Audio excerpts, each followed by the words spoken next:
Calling to order the July 2nd, 2025 meeting of the Harwich Conservation Commission being held in the Don B. Griffin Room at Harwich Town Hall. Participation is possible in person or online through GoToMeeting. For instructions to log in through GoToMeeting, please go to the Town of Harwich website and find the agenda for tonight's meeting. We're going to start with the Pledge of Allegiance. I pledge allegiance to the flag of the United States of America and to the republic for which it stands, one nation, under God, indivisible, with liberty and justice for all. Thank you. The first item on the agenda this evening is for discussion and possible vote for support of the town's draft revision to the open space and recreation plan. We'll start with comments from Amy and then... Sure. So over the past about 2 years, staff from the town as well as from the Harwich Conservation Trust and other local stakeholders have essentially rewritten the town's open space and recreation plan. The last time it had a major rewrite was back in 2007. All updates since then were very minor, and priorities of and vision of the town has changed a little bit in that time. So we worked with our consultant Time Bond to in the planning department mostly to rewrite this this document based on what we see are the town's goals and needs are for now. But we definitely want to hear the input from the Conservation Commission on that. I did receive some edits from John. Some are small, others are, we shouldn't be promoting ornamental trees necessarily. We should be promoting more natives, so we'll definitely take a look at things like that. But this plan, once it's enacted, makes the town eligible for state grants such as land grants and more competitive for those grants in order to offset costs on purchasing new open space and recreation land. So if you have any questions and comments, John, you feel free and go through yours, or if anybody else wants to, but do hope for your support so we can voice that to the state to get this approved by the state. Well, let's see if anyone else... I don't have anything, John. Any comments? Viv? I don't have any comments at the moment. I hate to say that I didn't finish my homework, but I would like, I don't know if it's possible at all to get it just a tiny little bit more time. I mean, I've read most of it, but there's some of it that I don't, that I'd like to take another look at. It's nothing major, it's just, I'm just being completely transparent here, but what I have so far, I don't really have any big questions. I have nothing to add. I'm in the same boat as Viv, to be honest. I could use a little more time. It's tough timing, but. So we could, go ahead. I think, I didn't actually read every single word in that thing. Yeah. I got as far through it as I could. Why? Is it not Not really. small? Yeah, Light reading. right. Some of that is appendix, I know. but I get my, top level thing, Yeah. aside from little details, which we don't need to talk about, is I'd like to see more emphasis on dealing with invasives. Both the thing you pointed out where there's a passage in there that says the town is regularly planting trees and lists a bunch of ornamentals and fruit trees, which just seems off the mark to me. But we have a big problem with invasives in town, and there really isn't much talk of that in there. I would really love to see, and maybe this doesn't require modification to the document, but I'd love to see the town put some time into thinking about how to deal with some of the worst of the invasive problems, like knotweed, Mm-hmm. which there's a lot on private property, but there's a lot in public property too. Yep. Knotweed and Phragmites and whatever else, there's other things. That's my comment. I don't know whether, I'm a little divided about whether we really, I'd like to know how much of an issue it is for any other progress if we give it another 2 weeks, as opposed to just agreeing tonight that, It's not, there's another board that has to take it up next week. So I would think that one more week we've already submitted it, but we've said that it's pending, letters from a couple of boards, conservation being one. So I think between the holiday and everything else, I don't think waiting until the 16th. I can try to get either a paragraph or so in there, at least about, more information about the invasives and clean up some of these things in the meantime. If you're more comfortable with that, everybody would was- feel better about that, I think. yeah, we had originally wanted to get the document and all the, corresponding support letters in at the same time, but the state said it's okay if they'll start their review and wait for their letters, it's fine. But the 16th would be really the drop dead date, okay? Okay, does anybody in the room have any questions or comments about the open space and recreation plan? Yes, sir. I just knotweed at the. Please, Oh, sorry. please step up and identify yourself.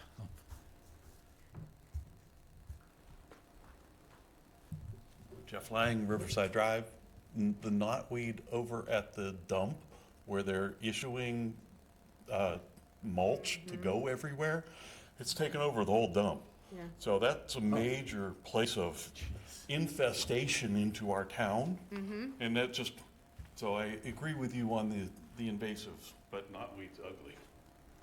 Well, that's an important piece of information. I didn't realize that.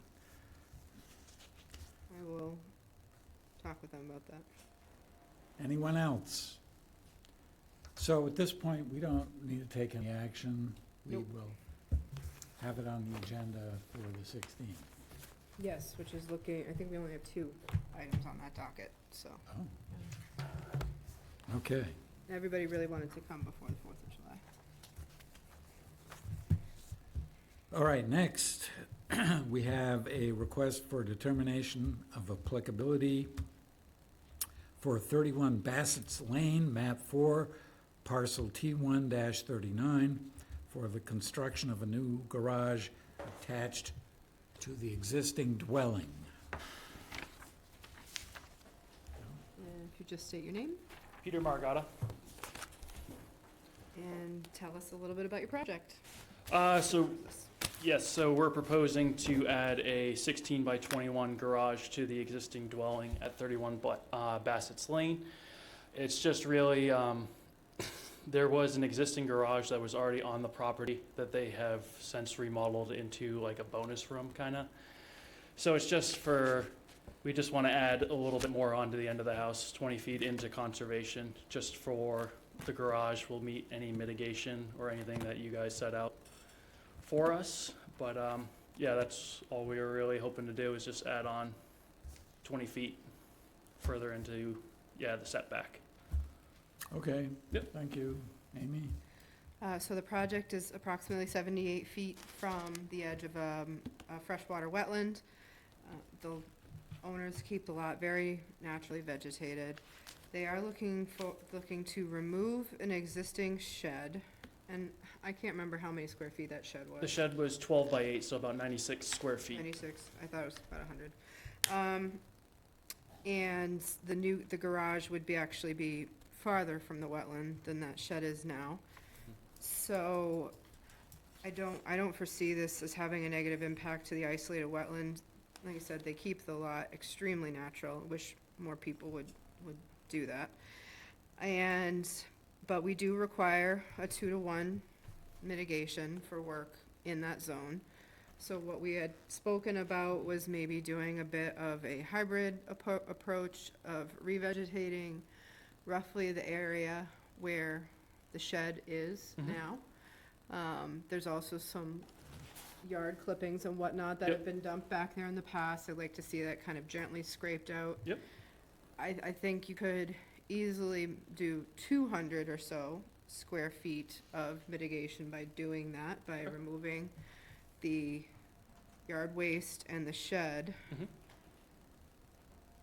Which means, so your new structure is 320 square feet, so that's 120. And it would be up to the commission. I would see this lot as somewhat mitigation constrained. You could assess, in addition to the mitigation, which I would say sweet pepper bush is what is growing back there and what Yeah. likes to be out there. You could assess an in lieu fee, in which those fees would go towards wetlands protection in other parts of town at $4 a square foot, and so that 120 square foot over, and whatever times 4 that is. Sorry, I didn't have it specifically.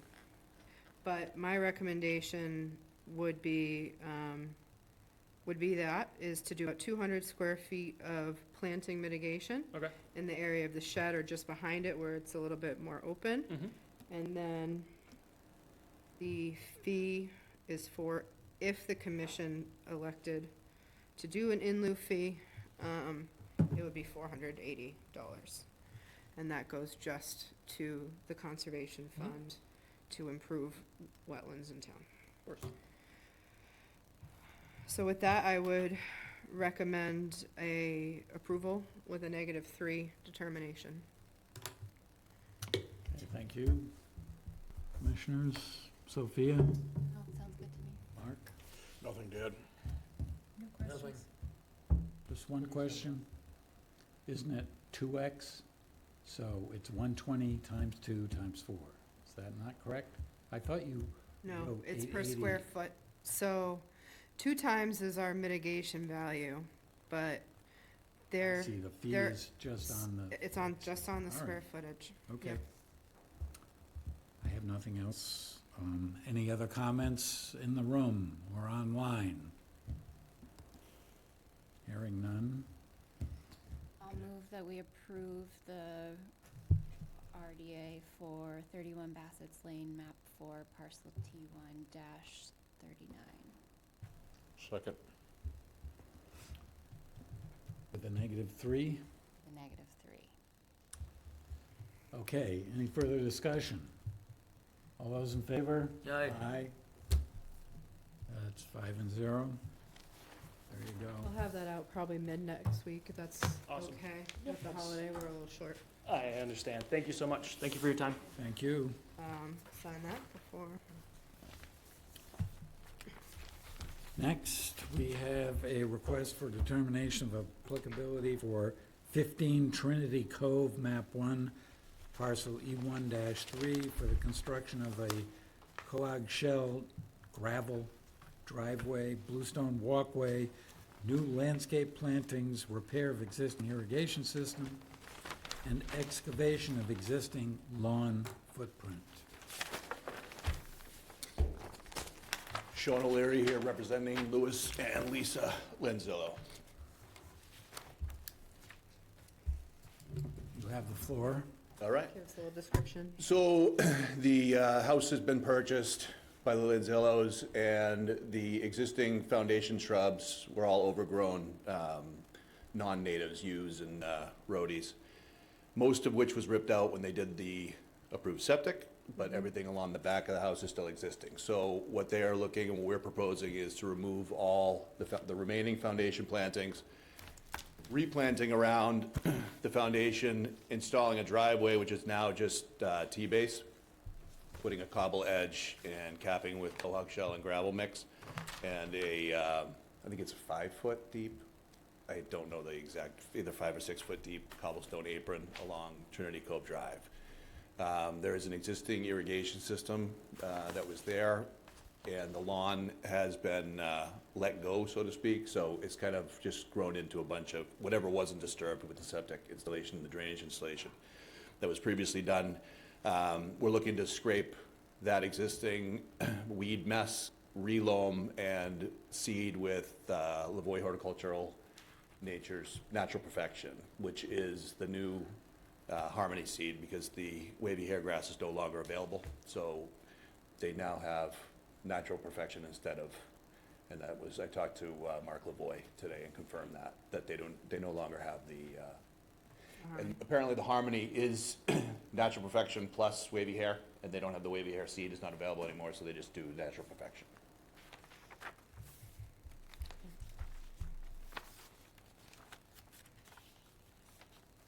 Okay. I think that's everything. New plantings, repair the irrigation. We're also proposing a bluestone walkway from the driveway to the side deck. There are a few sections of the planting bed that were inside the setback, so we changed some of those plants in those corners. It's along the deck on the, that's not even this, like the southeast side, I think it is. And then there's a little corner in the south of the building that is inside the setback that we changed to do an amelanchier. The rest of the foundation plantings are ornamentals, but they're outside the 50. Okay, Amy? So no issue with the driveway or walkway. You still do have, you have 50 foot to edge of salt marsh here.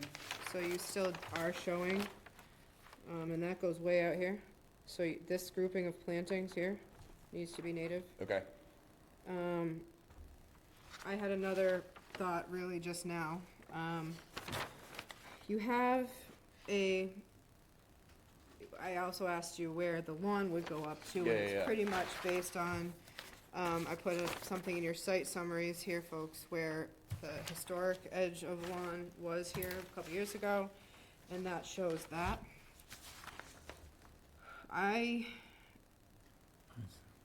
Personally, I think I could be, as your agent, I could be flexible with the foundation plantings around the house being what you want them to be, if they would add another 5 foot wide buffer strip and give up some of that lawn. Yeah, I know it's something, it really just thought of it, otherwise I would have brought it up to you. But if there's a way that they could give up, and that's just me, we can see what the commission says. Yep. If they could give up a 5 foot strip along there and do some upper marsh native plantings. Yep. I would be okay with allowing some ornamentals around the foundation. Okay. But that's just me. Yeah, I mean, I'd rather I give could back bring it to some Lou, but I lawn. don't see it being an issue. And in terms of the seed, I'm not an expert when it comes to the grass seed. I did look up some of these fescues, and it appeared that they were European or Asian. And I did mention that to him in my phone call today, and he said that everything is actually from Ohio.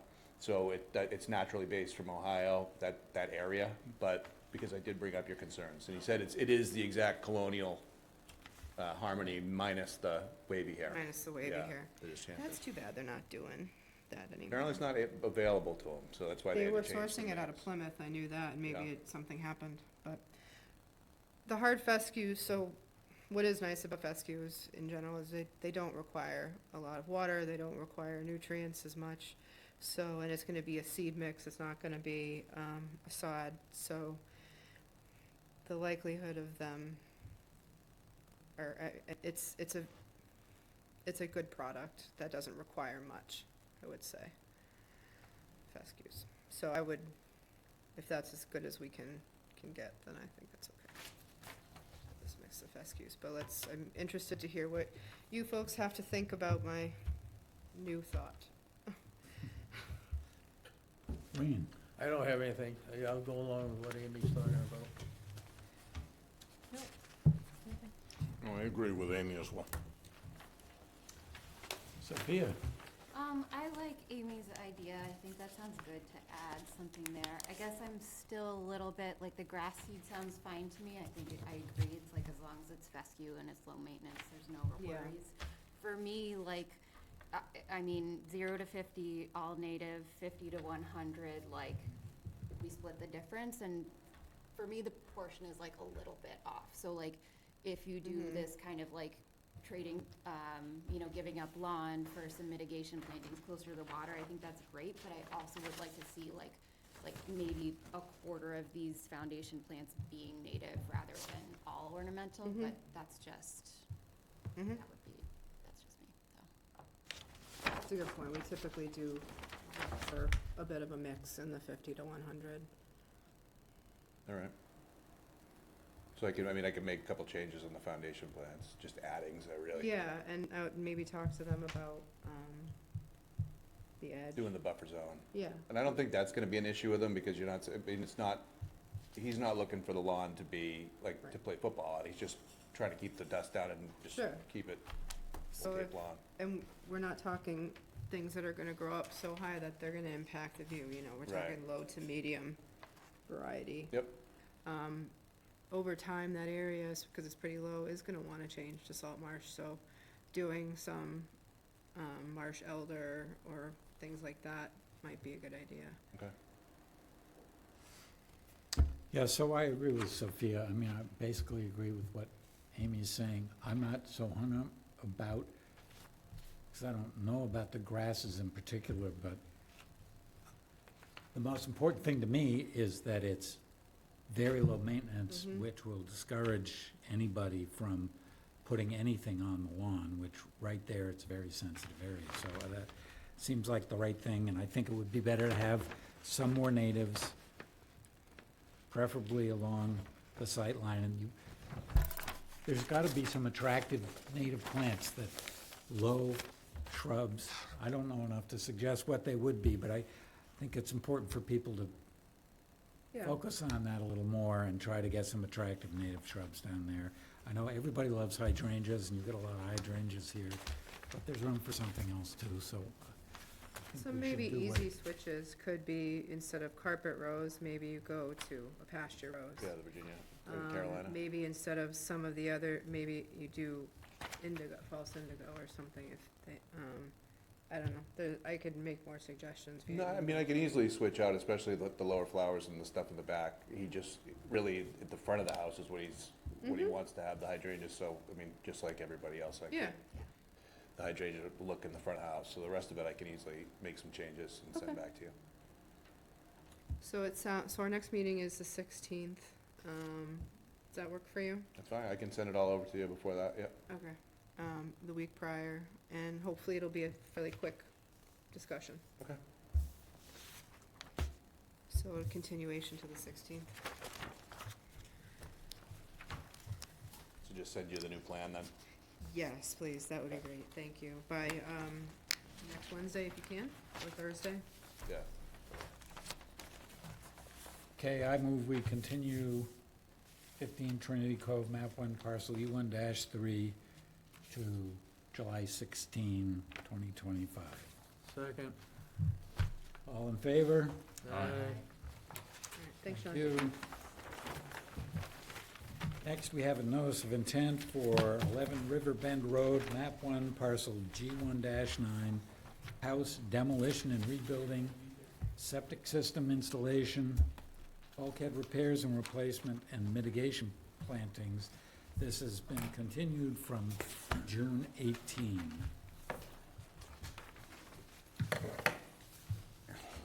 Good evening, Dan Caroto from Moran Engineering, here with Jeff Lang, and Sandy, his wife and business partner, is in the audience too.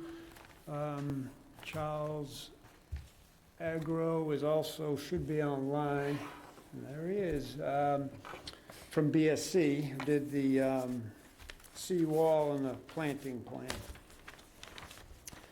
So this project, we had to continue a few times as we worked through, going through the zoning board of appeals. We weren't spending this commission's time without, on something that the board of appeals wanted changes on. So we didn't want to come back to the, again, waste this commission's time until we knew that the other boards were amenable to the plan. So, rehashing, throw that in front of here, Jeff, so I can see. Rehashing the project.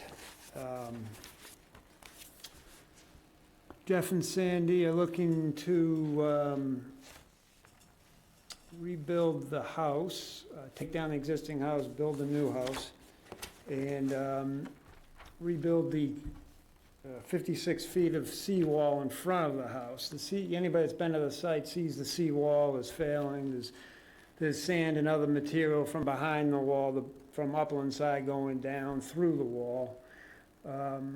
So it all is going to happen at the same time, or needs to. That with the house not there, obviously they can put the seawall in. It's not a large seawall, but it's 4 feet or so above grade.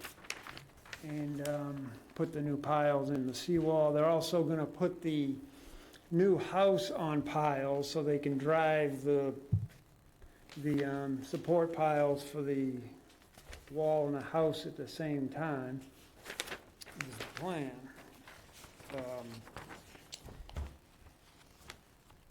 And as part of the project also, they'll redo a septic system which is working and was done, and was from, I think, early 2000s, maybe 2003. Redo that with a new septic, basically in the same spot, but with the addition of with an IA treatment filter to reduce the BOD, which is the part of the septic that takes oxygen, so you don't want that to go into the river, absorb oxygen, and reduce the nitrogen also per the DEP requirements for the system. And the system that they're putting in is one of two that's been approved, generally approved, as the maximum treatment required. I believe that's the words they use. The other thing they're looking to do is landscaping, remove some invasive species.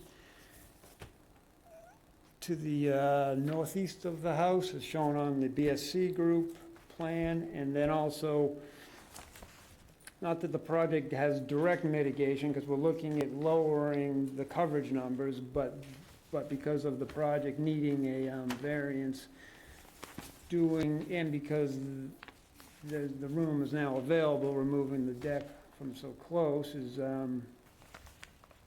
putting in about almost 490 square feet of new plantings in the low part of the yard that's going to get with the storm water, the majority of the storm water. In addition to that, 285 square feet planned out. Is an area that's been maintained historically, but with the sea level rising, it's starting to get flooded regularly, and there are some native upper marsh plants starting in there. So the BSC group's recommendation with the wetland specialist there, Matt Creighton, was to let that lower area, just stop mowing it, let it come back on its own, and then above that, do the 490 square foot of plantings, which is an environmental improvement over the previous plan, because it moved environmental plantings upland and then let this other no-mow area. So the overall mitigation area becomes that much bigger. Then the mitigation also of removing that overhang deck. And then we're also, right now, the deck overhangs the seawall. The seawall itself is going to be rebuilt behind the existing seawall, the new seawall. It's going to be a vinyl sheet pile seawall, rebuilt behind that seawall. And then the deck that's now overhanging a couple feet, that'll be reduced back so it doesn't overhang the seawall. It'll just be the cap, and then just a 42-inch walkway, and then behind that will be plants, will be conservation, mixed grass, fescues. So we'd gone through a lot of this previously. We did submit small revisions on the plans, the plantings, And, Marsh line. oh yeah, we had to add the marsh line from the previous, in the lower area, so there were small changes there. We also submitted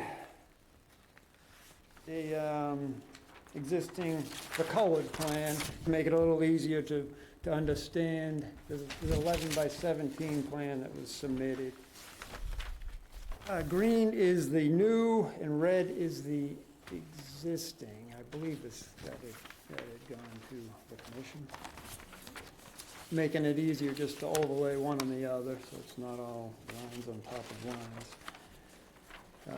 So in order for the project, and so right now the existing house is, the basement is below, the basement floor is below the spring high tide, the higher tides of the month, and the basement floods regularly. During storms, the basement generally always floods if the wind's blowing, if it's a higher tide and the wind's blowing into Heron River. Enough where the owners keep the door open so that when water goes in, it can also come out, so it doesn't compromise the foundation anymore. So the house needs a change. So we went through the, as part of the new submittal, we went through the alternatives, we added the alternatives analysis, and how it meets the wetland standards. And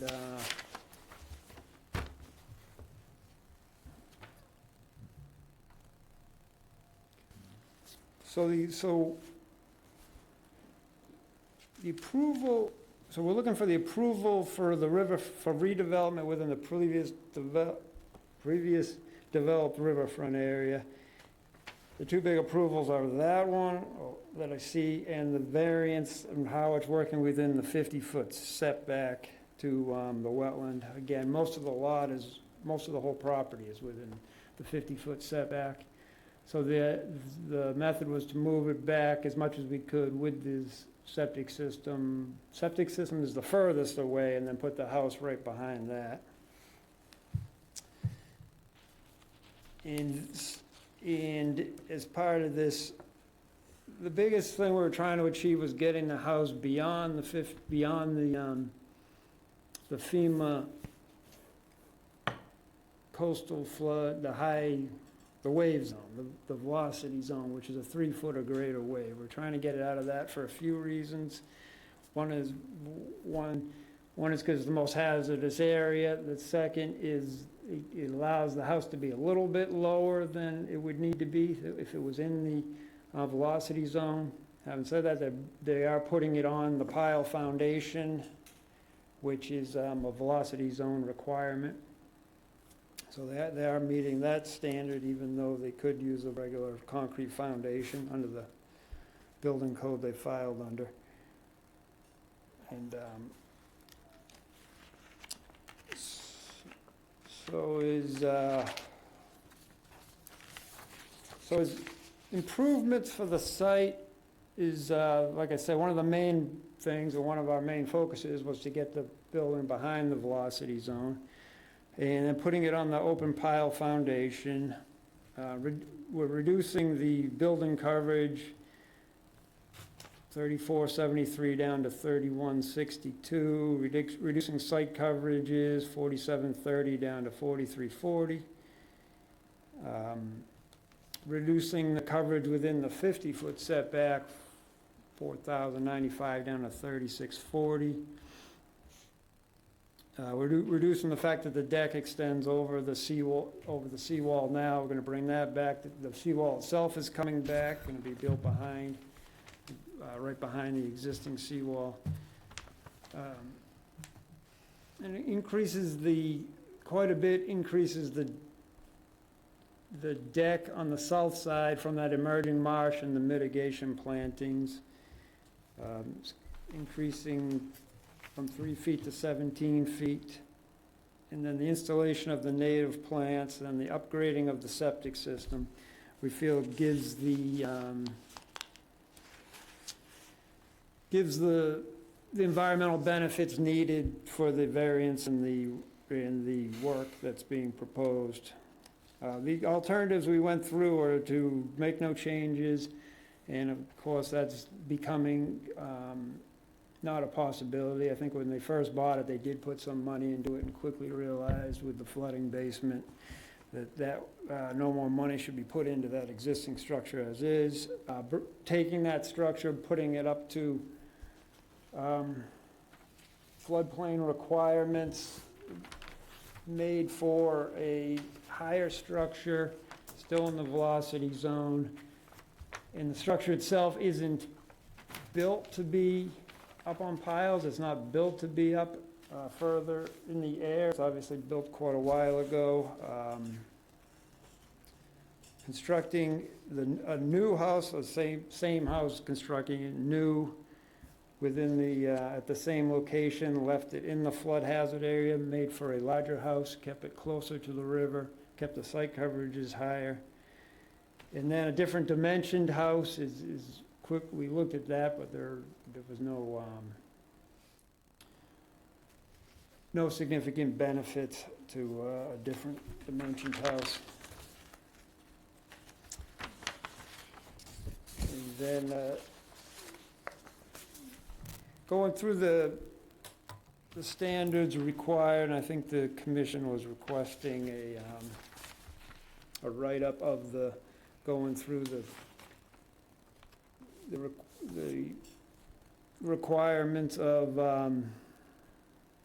for the wetland resource areas, protection of public and private water supply. In this case, you're in the very down gradient right before, of the groundwater, right before it goes out to Nantucket Sound, so there's no water supply effect whatsoever. Protection of groundwater supply, getting rid of the foundation, moving the house water back, increasing the septic system greatly improves that. Flood control, almost the whole project is about flood control, it's about storm damage prevention. Prevention of pollution is also greatly improved by the septic system. And the repairing of the seawall and stopping the silting of going into the river and the shellfish area, the fisheries, all of that's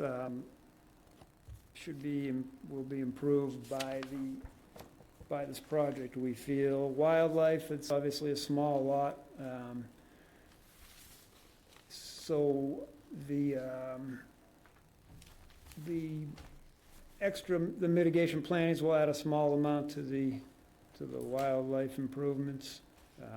I guess there is a good chunk of the lot that is marsh that they own, that is pure wildlife area, that does stay.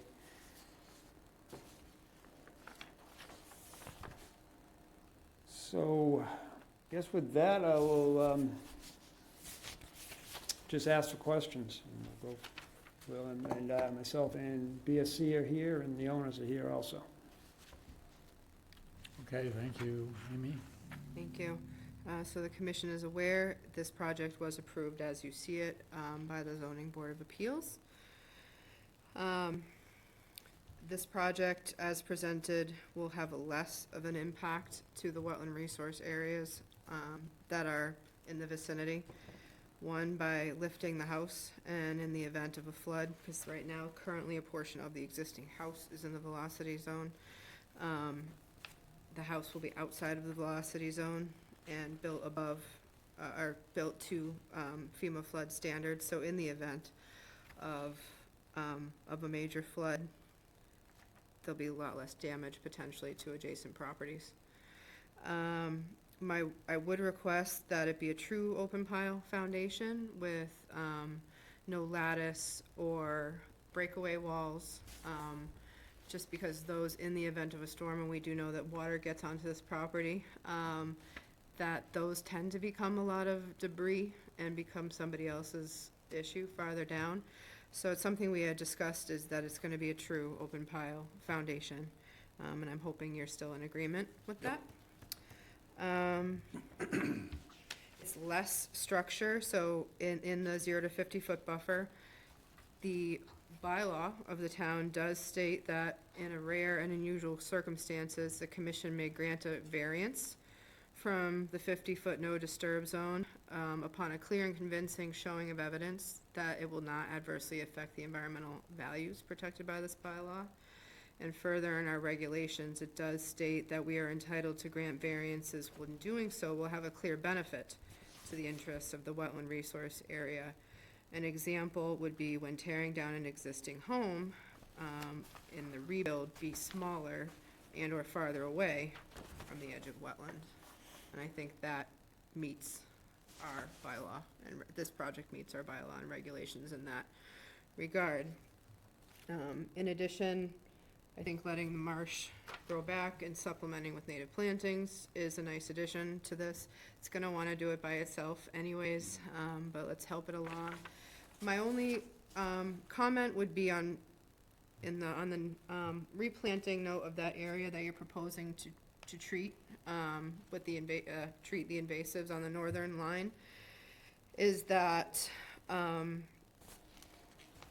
you, instead of just seeding it with the native grass seed mix, I'd like, it's a small enough area, but I'd like to be able to direct what gets replanted there. It may be not just grass, maybe a few other native, native shrubs or things like I that. think just being able to mow the walkway in keeping it,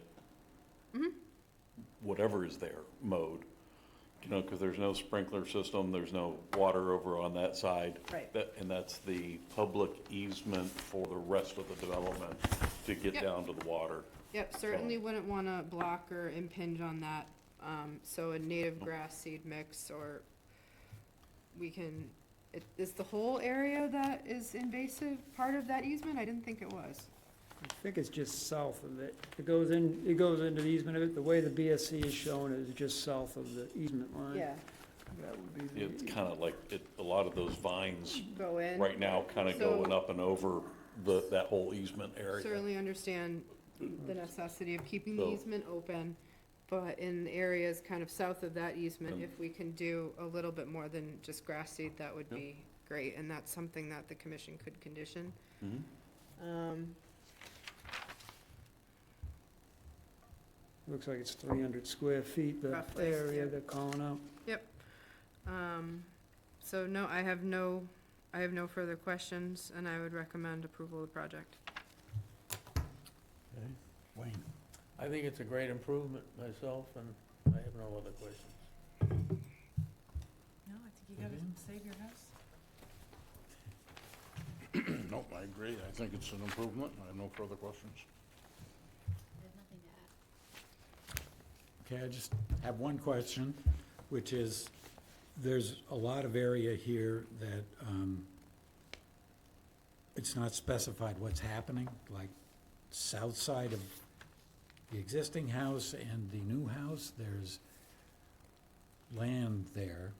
I don't know how big it is, it's not noted, but there's nothing said that I see on the plan about what's gonna be done with that area. Are you intending to make that lawn, or are you doing other There's- plantings? It was gonna be, the fescue grass. The area straight south right now is deck, and it's gonna be an open area. So it's gonna change from deck to, drought tolerant grass. So- And then the area on the other side, southwest is already lawn, but they'll replant it with, conservation. So that whole area is starting like the southeast of the proposed deck, around the south and up to the southwest, outside of what's The idea, specified here in, that is, proposed native coastal plantings. You were just intending to seed that whole thing with what? that was the idea, was to see that with conservation mixed grass. The area that's now Lawn. deck, Mm-hmm. change it to a grass seed that does not need maintenance or And the under the house is, or becomes water. gravel. Under the house. Well, sure, I mean, under the deck, Yeah. it's gravel, but, I don't know, In this area, okay. I have one other, that provoked my thought.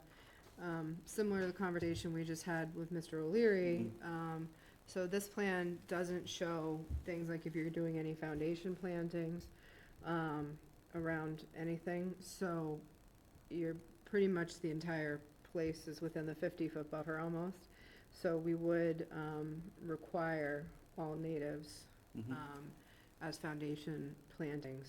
There's really no foundation, Huh? they're just telephone poles. I understand, but I just meant other, Yeah. if you plan to Yeah. put other plants around it, some people may try to like mask the poles a little bit, that they would have to be native, approved either by the commission or myself. Do we need to try to keep the big holly tree that's there? Or is It's a that? nice tree. I know, but I just don't have a clue on construction exactly I where it don't- lays out. But is I that had something that should be assumed- tried to be kept? I had assumed it would probably unfortunately be lost, Yeah. but in the construction, but if you wanna try to save it and replant it, that's great. Okay. I just wasn't sure if those are considered natives. That one is. That one is, okay. Anything else from the commission? Do we have further comments online or in the room?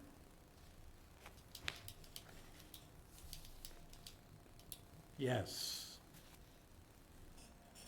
Attorney Pile. Pyle? I'm sorry, not reading right. Okay, yes, you have the floor. Thank you. My name is Elizabeth Kyle. I'm an attorney at Hill Law, and I've been before you on several matters related to this property. I represent neighbors and abutters to this project. I submitted a letter today that I believe you have for review. Have you seen that letter? Yes, Great, thank you. We had some concerns that we would like to be incorporated into special conditions for this project. As the commission is aware, several years ago, the neighbors to Riverbend Road spent a significant amount of money to resurface the stone and gravel portion of the road because it was determined that the lower portion was eroding due to use by heavy oversized vehicles and construction vehicles. So we're concerned that if there's going to be a lot of construction vehicles and heavy vehicles coming to this site, that all of the expenditure to resurface the road just a short time ago will be lost. So we'd like, as a condition of this project, to require the applicant to resurface the the gravel and stone portion of the road to match the existing conditions, and that should be done with a 3-inch layer of similar stone and gravel for the unpaved portion of Riverbend Road, and that should be a condition that must be completed after construction occurs, but before any certificate of compliance is issued, and that the applicant must secure permission from the commission to do that. And I don't know whether that would be as part of the new filing or as part of this filing. Either way is fine with us, but we'd like that to be part of the commission's order. Similarly, we're concerned about construction impacts on the surrounding community between Memorial Day and Labor Day. We'd like a condition limiting construction during that time. I believe the zoning board already put some restrictions in their permit. I haven't seen the final permit yet, but I believe it was discussed at the hearing that there would already be no construction in July and August. So we would like no construction between Memorial Day and Labor Day, and to have that be part of the commission's order. We'd also like a condition that construction vehicles not park on any public or private roads, and that construction vehicles not block any driveways of the other residences in the area. So those are some mitigating measures that would go a long way toward improving conditions in the neighborhood and protecting the investment of the neighbors and resurfacing the road just recently. And again, that was due to prior construction on the road of houses that were using the road. And we just want to make sure that that investment is protected and that any damage to River Bend Road is repaired. Thank you very much, and happy to answer any questions. Okay, thank you. Go ahead, Amy. So I appreciate the letter and the comments. I think maybe talking about the stone and gravel is something we can talk about. The other conditions, your conditions 4 through 6, in your letter really aren't, that's not a purview of the Conservation Commission about, we don't, no construction between Memorial Day and Labor Day, that's not something that's covered under the Wetlands Protection Act or bylaw. Where construction vehicles park, that's tends to be more of a civil matter. We have a limit of work that allows you to be in a certain place on the site, and that's, if they're parked elsewhere, that becomes a different matter. And it is a residential area, so I would hope that the zoning board would condition that there cannot be commercial activities and lighting and signage. So I don't believe that those items fall under the Conservation Commission's ability to condition. I believe the zoning board did write much of, as the attorney said, this did come up at the zoning board, the time of year, the vehicle parking, and the signage did too.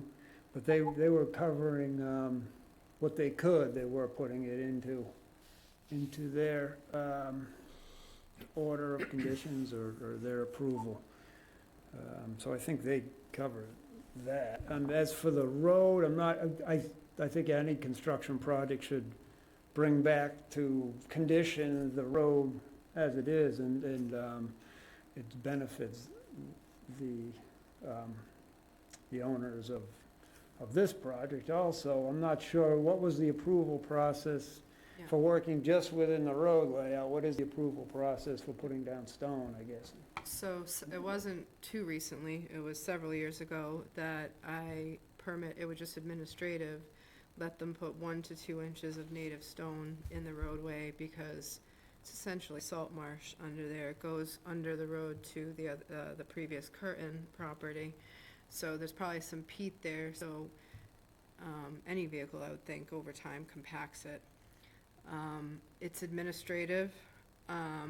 However, it's something we can condition. I had an idea similar to when you check for certificates of compliance on projects. Is it possible prior to construction and then immediately after construction to just do spot elevations in the road and see if the road was, if the elevations and whatnot was impacted as a result of construction, and if it was, then that would have to be rectified. We could certainly do that. Pictures would probably give, because it's probably going to put more of channels, ruts than the whole overall road coming out. So we Right. could certainly submit pre-construction pictures and then after construction pictures.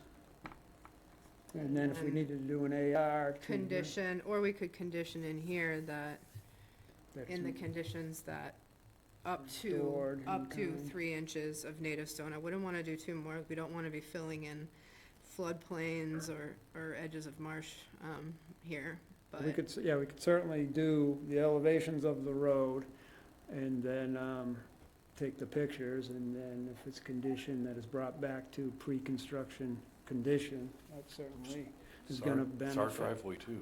benefit I understand. everybody. Just trying to Yep. make everybody happy if we can. No, I expect to do that without it being a part of any contract. Okay.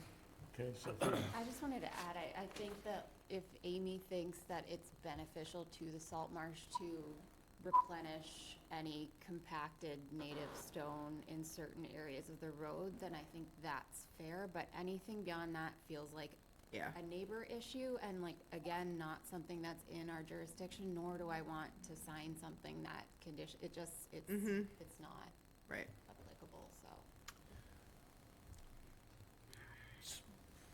Anyone else, any other commissioners? I have a question about that as well, which is, wouldn't be putting more stone down there, wouldn't that be suppressing salt marsh that is trying to come in? And I don't understand, I mean. But are it we is a road, so we have to, it is a road, so we have to allow it to be a road. And are we talking about coming in from the south, or just from the north down to Do you know what what's your, labeled here as existing stone parking? do you know what your construction access is gonna be? No, I don't. So it could be Neither either one north is or very south. good. A Neither lot of one times is it's good. a circle. Yeah, So it would definitely only be in the area that's existing stone. So we wouldn't be spreading beyond that, but it would be nice to have the ability to put the stone down without coming back, to get the approval now, without coming back to the commission, but we're not adding any more than, what's existing. Yeah. If I may, Amy, I like your idea about spot elevations and photographs and up to 3 inches of stone to document if there's construction impacts and then to fix it. And I think that should be part of the project because this is all within the commission's jurisdiction. It's all in that area. But like you said, it is a public road and the project shouldn't damage it, and that damage should not go unrepaired. So I think that's all within your purview. Okay. Unless Attorney Pyle has something more to say, we have others? Yes? I'm set. Thank you. Thank you. Hi, Noreen Cahalan, West Harwich. I also went to the Zoning Board of Appeals meeting, and in the conditions, they put in a condition that no construction from June 30th through Labor Day. They put in a condition that they're going to repair the road, but we know that you have to give permission for the road, the stone to put down. They can't just do it without your permission. right. So, you have to give permission if it's done, but it is a condition. They also put in a condition, the parking. They said that they would be able to do the project and the parking of the vehicles would be all on the property, that none would be on any of the private or public roads. So that was a condition. They did not do the signage and commercial signage, and because their lawyer objected to that, and he objected to that because of the scallop farm that is proposed for the site, and he objected to that because he thought that that would,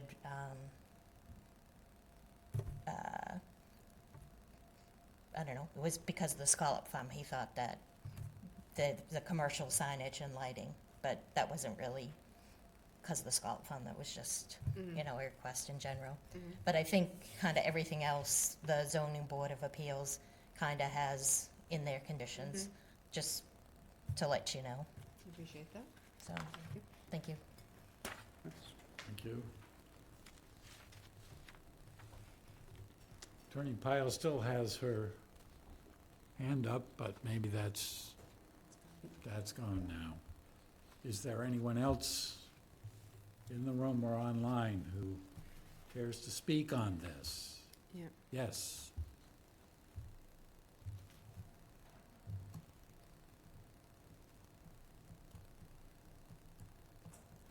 Hi, I'm Mary Lou Cahalan. I live at 21 Riverside Drive, and I have the lot next to me going down to Riverbend. And I know Amy has been over there many times. Has anyone else visited the site? Any of you? You have? Yes, we all, Yeah. I think we all have. Because I think it's important to know, what the neighborhood looks like. And I got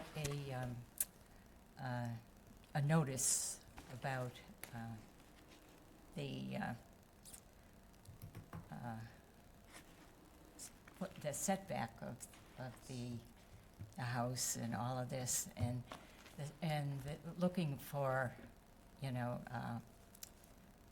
permission to, and a setback that should be 20 feet from the road, and I think, was it 8 feet or 2 feet in some places, you know? And, you know, this just doesn't seem like it should happen, you know, anywhere around the house, you know. So, you know, everyone seems to think it's, you know, wonderful, everything's wonderful the way it is. But of course, the neighbors are putting up with a lot of issues, you know, with the setback and all of that. And nobody seems to, you know, consider that the neighbors have a voice, you know. So I just think that, you know, it should be a neighborly thing, you know, not just a business proposition, which it is. I know that. I know they have to make money. But, you know, we also have had a very nice area for recreation, you know, and that's going to be harder to do, you know, with the new setbacks and all of that. So I just hope that, you know, you consider that the neighbors do have issues, not to just block us all out, and, you know, that's what the neighbors think. They think that nobody is listening to anything we have to say. So, thank you.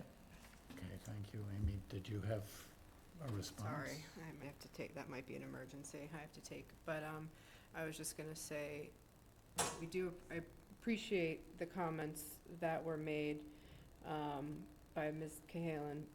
I just want to say that conservation doesn't have any jurisdiction over setbacks to property lines. We look at setbacks to resource areas, so I understand your concerns. Unfortunately, that's zoning board of appeals and not something conservation really has any purview over. One comment. So, that's my mother, Mary Lou Cahalan, and so she was talking about the septic system. So the septic system, she just recently got a notice to abutters about the septic system, and it's supposed to be 10 feet from the road. Yep. And it's only gonna be 2 feet from the road. So the leaching field, the tanks, like everything is only gonna be 2 feet from the road or roads. So that's her concern, that the septic is gonna be so close. And then also, you know, it's supposed to be like 100 feet from the wetlands or 50 feet, and, you know, it's gonna be, you know, 8 feet or 4 feet or, you know, so, those are the concerns that Okay. she was, referring to as far as the recent I see. notice that she got was see. the septic, that it's, a lot of variances, it's very close to the road. I don't think Yep. the previous septic was that close to the road. So I don't want to speak too much for the health department because that'll be their hearing. But Yeah, and they say there's no hearing, which Oh. seems strange. that would be to contact Carrie Scherner and the Okay. health director about that. I mean, they typically look at when you're rebuilding is to get the septic as high and as far away from a wetland as you can, which better protects the Herring River. So Right, yeah, I mean, until we're on town sewer, I understand. it's really not gonna be protected. I mean, Understood. there's runoff from all of our septic systems, Understood. yeah, so, okay. John, can I Right. say something? Please.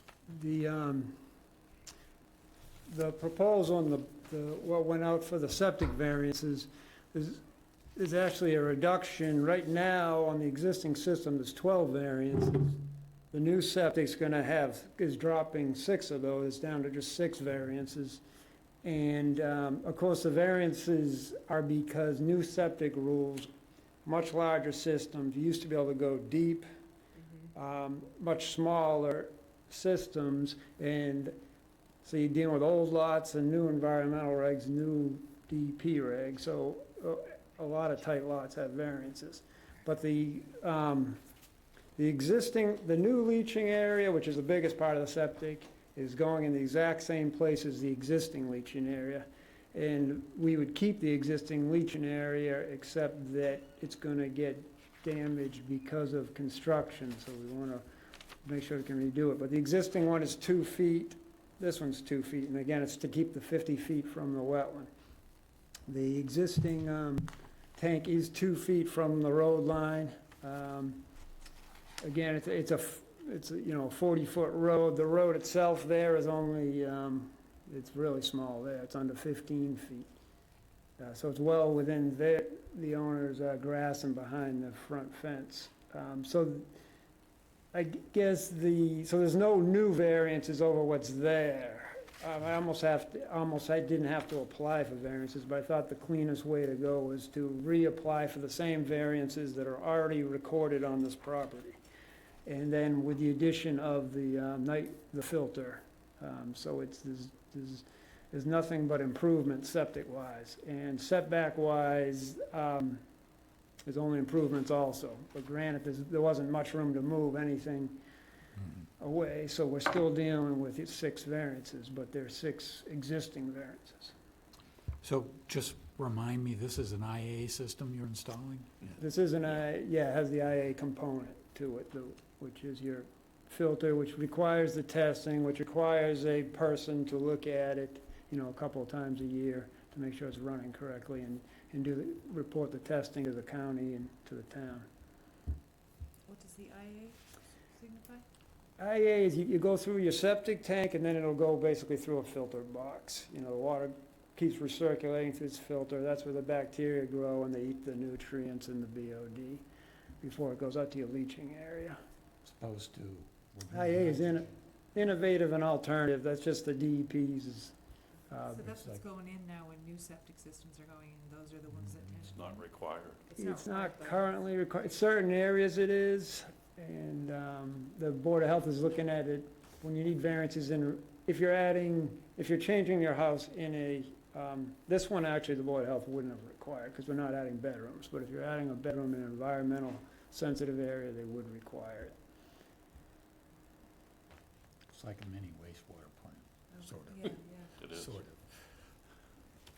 John, can I Yeah. just, going back to the road issue, it sounds like that's a condition that's already being covered by the zoning board? That Right, it they're- doesn't So if they sound- have to ask Amy anyway in order to do that, I would prefer it not be, again, on a As a condition of condition.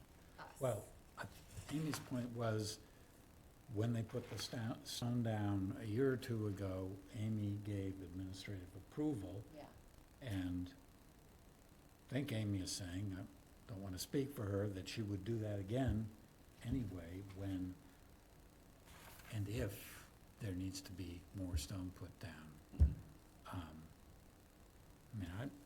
Is there a reason you would prefer not to have that in the conditions? it just feels messy. I don't know with the before and after pictures and the measurements and the where are we talking exactly and start and finish, like, maybe I'm thinking about it wrong, but if somebody else is already covering road repair after construction, why are we gonna have it on our conditions as well? Like, does that bring us back into play later? I don't know. It just seems cleaner.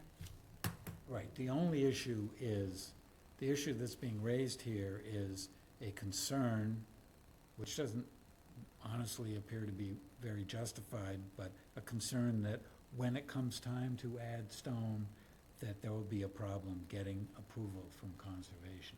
I don't think that's a problem because Amy is ready to give administrative approval. It's a town way, as she says, and it has to be maintained. So, Can I I don't ask know. a follow-up question? please do. So wouldn't the order of conditions already include having to restore all this area back to the way that you found it? Wouldn't that cover it? Is that The- where? It does for the property, but we can, I think it does, instead of after the fact applying either administratively or whatnot to bring the road back, I think it just does make sense to just incorporate it in the conditions, and that way it's conditioned and taken care of. So the lot, yes, has to be brought back to an agreed upon state, but the road itself, if it's impacted, is a little bit outside that. Sophia is expressing concern that adding that to the conditions will complicate the order of conditions, so. I think we can do it in a way that it won't. And, yeah, you'll see the draft. If you approve the project, you'll see the draft next time, and we can discuss language.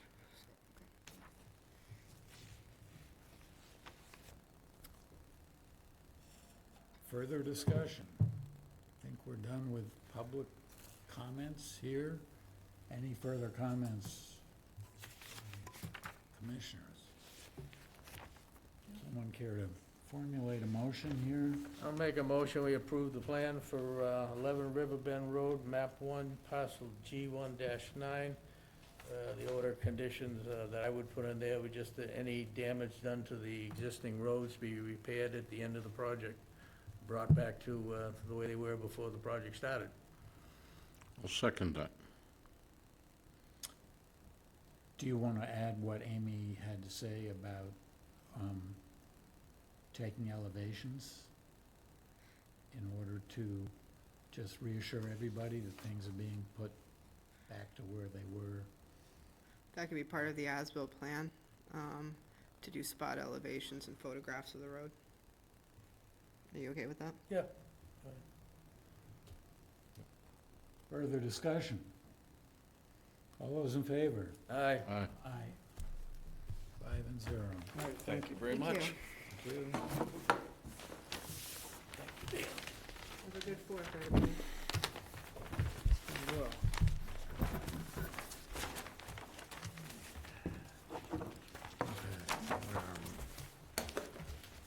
Sorry about that. I have somebody who's, yes, I'm okay. Somebody, I had to take a call. Okay. When somebody calls you 4 times in a row, it's a little Yeah, unusual. you have to pay I want attention. to check, see what it is. Heck's going on? Okay, next, we have a notice of intent for 31 Mill Road and 6 Brora Drive, map 15, parcels U3 and U2-2, for reconstruction of existing joint use dock and maintenance dredging, has been continued from June 4, and a request for a further continuance to July 16. Mass DMF has asked for more time to look at the revised plan, and I didn't think it would really be in our interest really to consider it further until we heard from Mass DMF. Because we're at that point now where we're pretty close to making a decision. I told the consultant that I didn't think it was worthwhile to come until we had the DMF feedback for that. So they would like July 16th. Okay, I move that we continue 31 Mill Road and Brora Drive to July 16. Second. All those in favor? Aye. Okay, next we have a notice of intent for 11 Nons Road, map 6, parcel C1-10 for reconstruction of an existing dock. Hi. Good evening.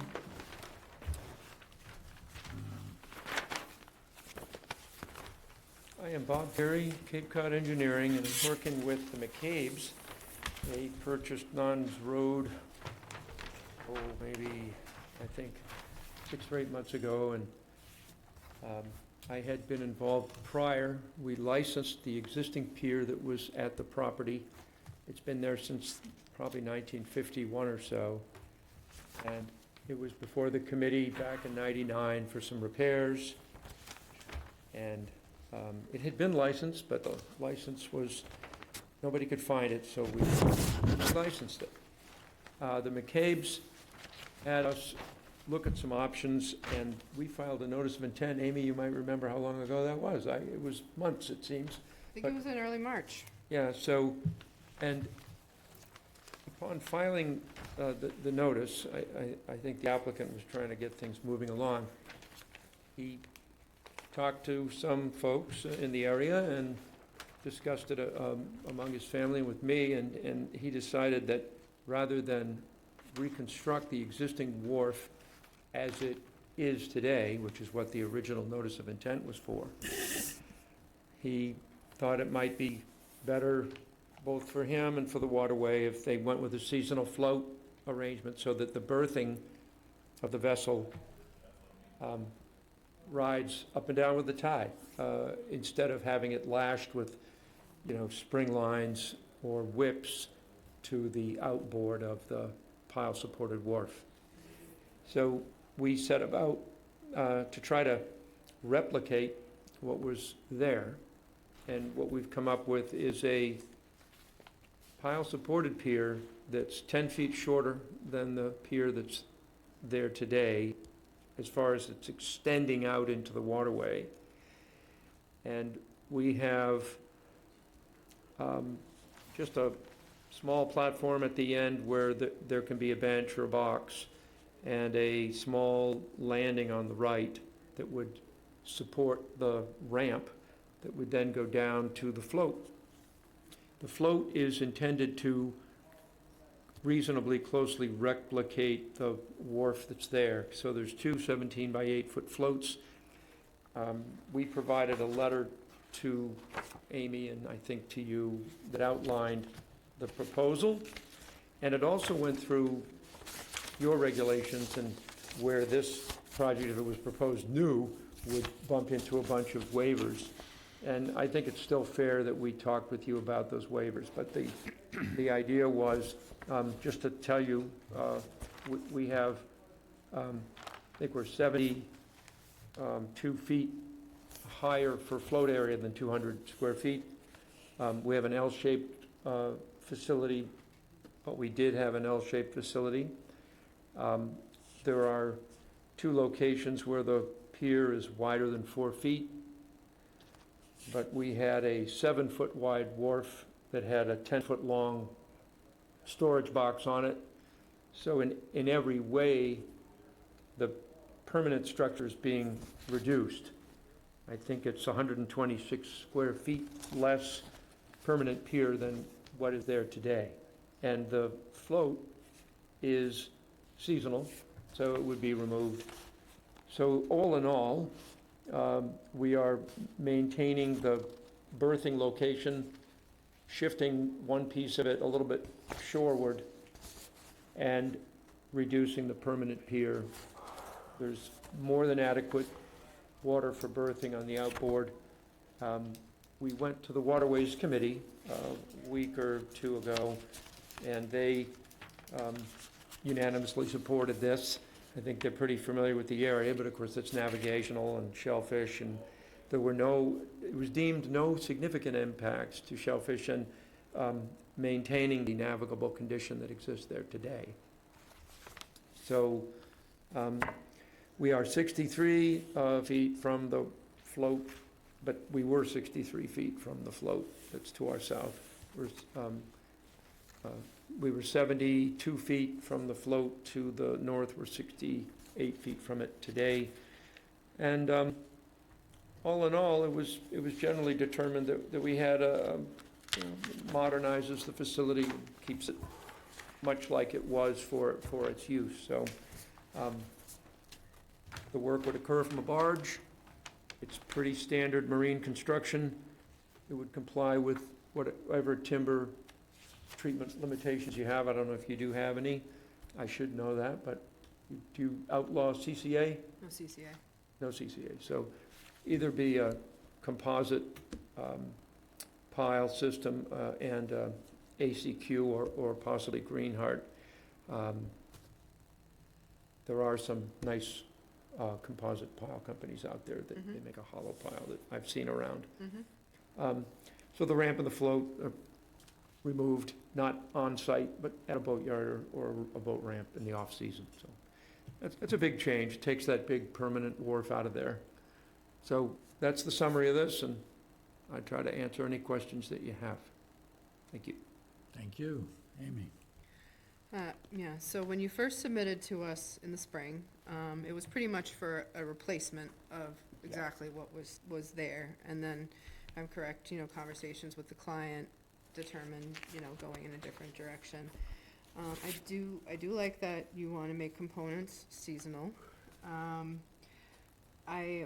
There's a few areas where right now I cannot recommend further variances for.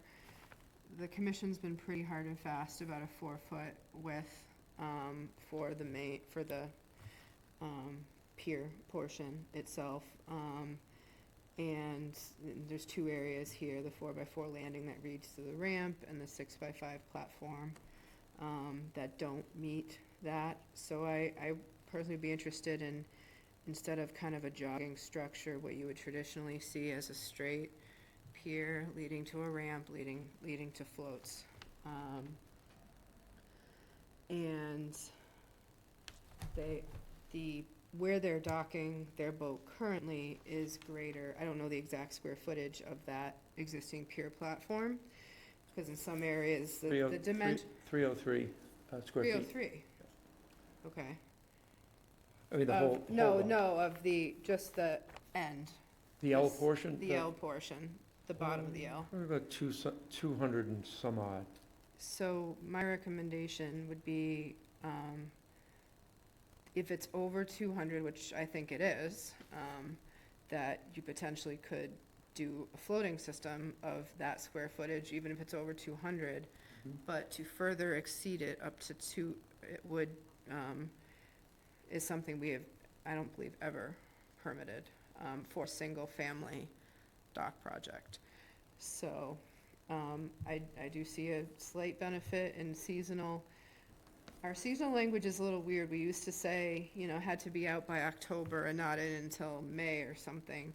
But that changed recently, and you only have to have it out by December 1st.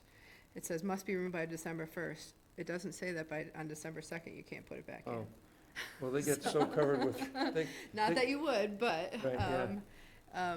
And that is because we do have a longer boating season, especially into the fall, where people want to be out in October and November. Yeah.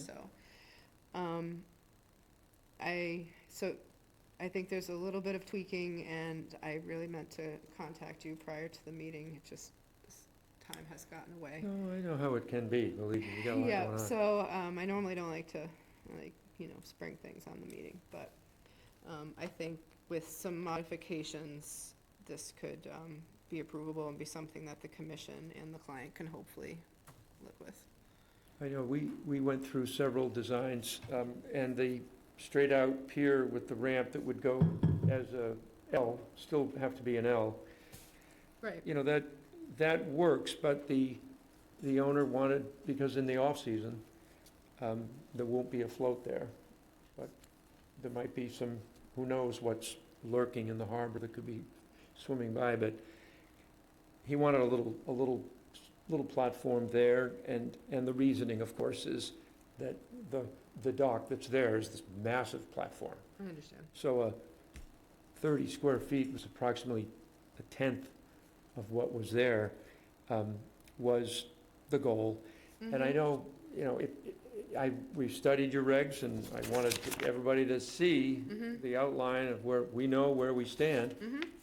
But we were anticipating the possibility that since this was not a new dock, that there was some way to negotiate it. But if we look at what the float area is and we can work with that, that's certainly something that I appreciate you saying. And just trying to, if you look at minimizing the float, what happens there is we have a fairly narrow float. And if you run the ramp down onto a float that's, say, fairly narrow, you don't have that much float on the one side of the ramp. You can still use it, but it might be 3 or 4 feet of functional float area or width wherever you're next to the ramp. So regardless of what we wind up doing, that 4-foot landing that carries the ramp allowed us to run the ramp down parallel to the dock. It actually took a while to get to that design point, but it seemed like the best way to do it. And it unfortunately required that the dock have that bump out. So, I guess I still don't understand why it why it can't. well, we don't want to get any closer to the people down at number 7. Okay. And it's simply that if you take a float like this, Amy, and you put the ramp down on it, then you only have this little narrow area wherever you're walking by your boat, by your ramp. You're kind of pinched. So we were simply trying to make as much room on the float. If the float is covered by the ramp, it's a lot of wasted float area. Mm-hmm. And so I don't know what McCabe's reaction would be. They couldn't be here. They really wanted to be here. They attended the Waterways Committee meeting, but they had an obligation and couldn't be here. Mm-hmm. So the recommendations you've made, after I hear from the committee members, I would have to take back to them, and then Yeah, we'd see they may how have we something could do- different to say Oh, to who me. knows? But I know that arrangement for how this ramp connects to the float was useful to us because it gave us room on the float, but we can talk about it. I hope you understand what I'm getting at. I have one other question. So your float length, you have two 17-footers, so it's long. Yeah, Without compromising the width, which is 8 feet, and I understand for stability, you want over 6 or 7, at Yep. least. Is there a way to get back down to your, whatever square footage your other one is? Can you shorten it a little bit, but then at the site visit we were talking about, could you put, I think they're called guide piles or fender piles or something? outhauls, they're Would that- tie-off piles, right? Would that help? You'd have maybe you wouldn't decrease the width of your float, you decrease the length a Length, little right. bit, but have those guide piles. You can tie a boat up that's longer than the floats. Yep. Tie-off piles would probably be helpful, but you've got to get to them. Yep. And outhaul piles are usually outboard of the boat. And there are tie-off piles, and somebody if you're talking about a big boat, you pull up to the pile, you lash onto it, and then you get yourself back wherever you need to go. It's a little awkward, but How, do we know the size of the boat that's going on here? right now, it's not 50, it's in the 40s. And a beam of, It's probably a beam of 11 to 13, did Waterways ask that question? yes. And the reason that it's okay with them is that it's the very same, in fact, slightly landward. Mhm. It's the very same berthing location Sure. as would be, I'm just curious. yeah. Mm. And, there's, I don't know what the largest boat is in Allen Harbor. I don't know. I don't think there's interest in putting a 70-footer here. I hope not. There's days you Yeah. can't get in, Yeah, right. it needs to be dredged. Yep. So frequently. Okay. But, so Well, why don't we move on? yeah, and get please. Comments from commissioners. How about Sophia?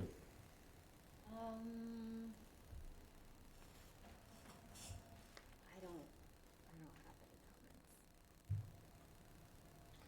comments. I don't really have any remarks about this at all. Vivian? I don't really have any questions, but I'm gonna defer to Amy's remarks. Just haven't been out there and had a look at it, and,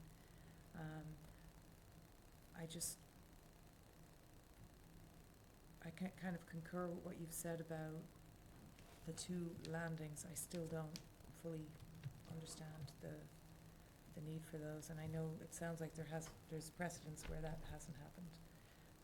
So I'm gonna defer to the expert on this one. Let's see what Wayne has to say. I kind of agree with Bob. He's got a little problem here as far as getting down to that float, and if you go off the end of that, if you had a 4-foot walkway and then you had to go down to that float, you're either gonna be real steep at low tide, ridiculously steep, or else you're gonna be way out into that float. And it's gonna make it perfectly, almost useless. Right, you use up a lot of flow. Yeah. Why can't you start the ramp farther landward? Well, you can do that. That's something that can be done. It's one of the options we looked at. What that did not do was, it did not give the owner applicant that piece of dock that he wanted, that's a kind of a remnant of the dock that he currently has. Yeah, he that would- little that- northern end. Right, well, it just allows him Right. and his family to be out on this wharf, Yeah. which is kind of special. Mm-hmm, And, yeah, we could do a tiny little stub of a dock. If this was new, yeah, clean slate, it would be probably a 14-foot yeah. pier with a straight-out ramp, hit the 8-foot float, very common all day long. But this was kind of torn between, do I rebuild what I have, because it's so cool and it's very unique, or do Yeah. I make a deal with the conscom and try to get a little bit more so that I can enjoy it sitting out on a bench like I can now? This owner can sit out on a 10-foot-long box on this wharf that is fully licensed Right, all day long. And I think he brought me into this to come to you and see if you're willing or able to see a way that this is a special case, Yeah. not a new proposal. why does he, if I can, why does he want the change? Well, great question. Because you have a fully licensed Right, you do. thing right now. Because I think if you look around, it's, I think, more comfortable and safer to have a floating berth rather than spring lines. You go to Nantucket, you go to any of the wharfs on the main wharf there, they're all like the wharf that's here. Right, And people do it. At low tide, you're going down a ladder. going down a ladder, right. But it's I think he's experimenting with a preference to have a floating berth to see if he can make a nice dock out of that with your cooperation, but reasonably. No one's asking for the moon. And when you asked about, you don't see the need for that, it's really preference. It's convenience. It's, having this unique facility, rebuilding it to try to make improvements, but to keep a piece of what it was. And that's really what it is. So, Okay, well, I'm done. Sorry. That's fine. I'm not in favor of giving variances here. I'm not in favor of the bump out here and the bump outs there. We've never approved those before, and I'm very much in favor of sticking with a 4-foot wide pier with a ramp and a float at the end. I mean, that's hardly a unique thing, and the hardship that there are a couple hardships you're talking about here, which I don't consider to be real hardships. The most present one is the thing that Wayne was referring to, which is somehow the ramp is gonna take up too much of the dock space, the float space, rather. But other people have these kinds of arrangements and make them work, and one of the ways of making it work is exactly what Amy suggested, is just shorten the pier and have a longer ramp so it's not sliding out as much. And I would be much more in favor of just a 4-foot wide pier with a ramp going to the float without bump outs and keeping the floats within the existing area coverage, whatever that is, 210, 220 square feet, or whatever that is, which is pretty much what Amy is suggesting. I think we should stick with that.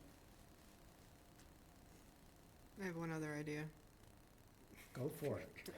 If you're not sick of my ideas yet. I am not sick of anybody's ideas. If you knew how much time I spent on this, No, just I hearing, can't imagine that you wouldn't spend at least 5 minutes more. I'm just trying to think on how we can meet our regulations, but still try to get him a little, about the floating dock. I don't mean to interrupt you, but I never thought we would ever meet your regulations with this, because it's a comparative case of, he's gonna rebuild the existing wharf and it'll be sitting there for the next 60 years. or we work something through, but Yeah. I don't know. You're the engineer, not me. So, what if you had the fixed pier, Yeah, going out to the extent of the float, yeah, could you do a ramp that would be on, that rollers oh, yeah. on the float? That's what I thought you were talking of, and we can do that. Because It's that just- would allow him, if he wants the fixed pier out, to have his Right, area that's fixed in year-round Yeah. and floats. Yeah. If there's a way that you can make the turn here and do the ramp down onto the float, it would, let me tell you a little bit about that, and again, I know it bumps up against everybody's sensibilities, but because we don't want to get any closer to. Correct. We don't want to violate your 65-foot rule, we're already 2 feet over because we're getting no closer. In order that the float, I think what we'll wind up with, we would wind up with about a 20 to 22-foot float. yeah, it would be smaller.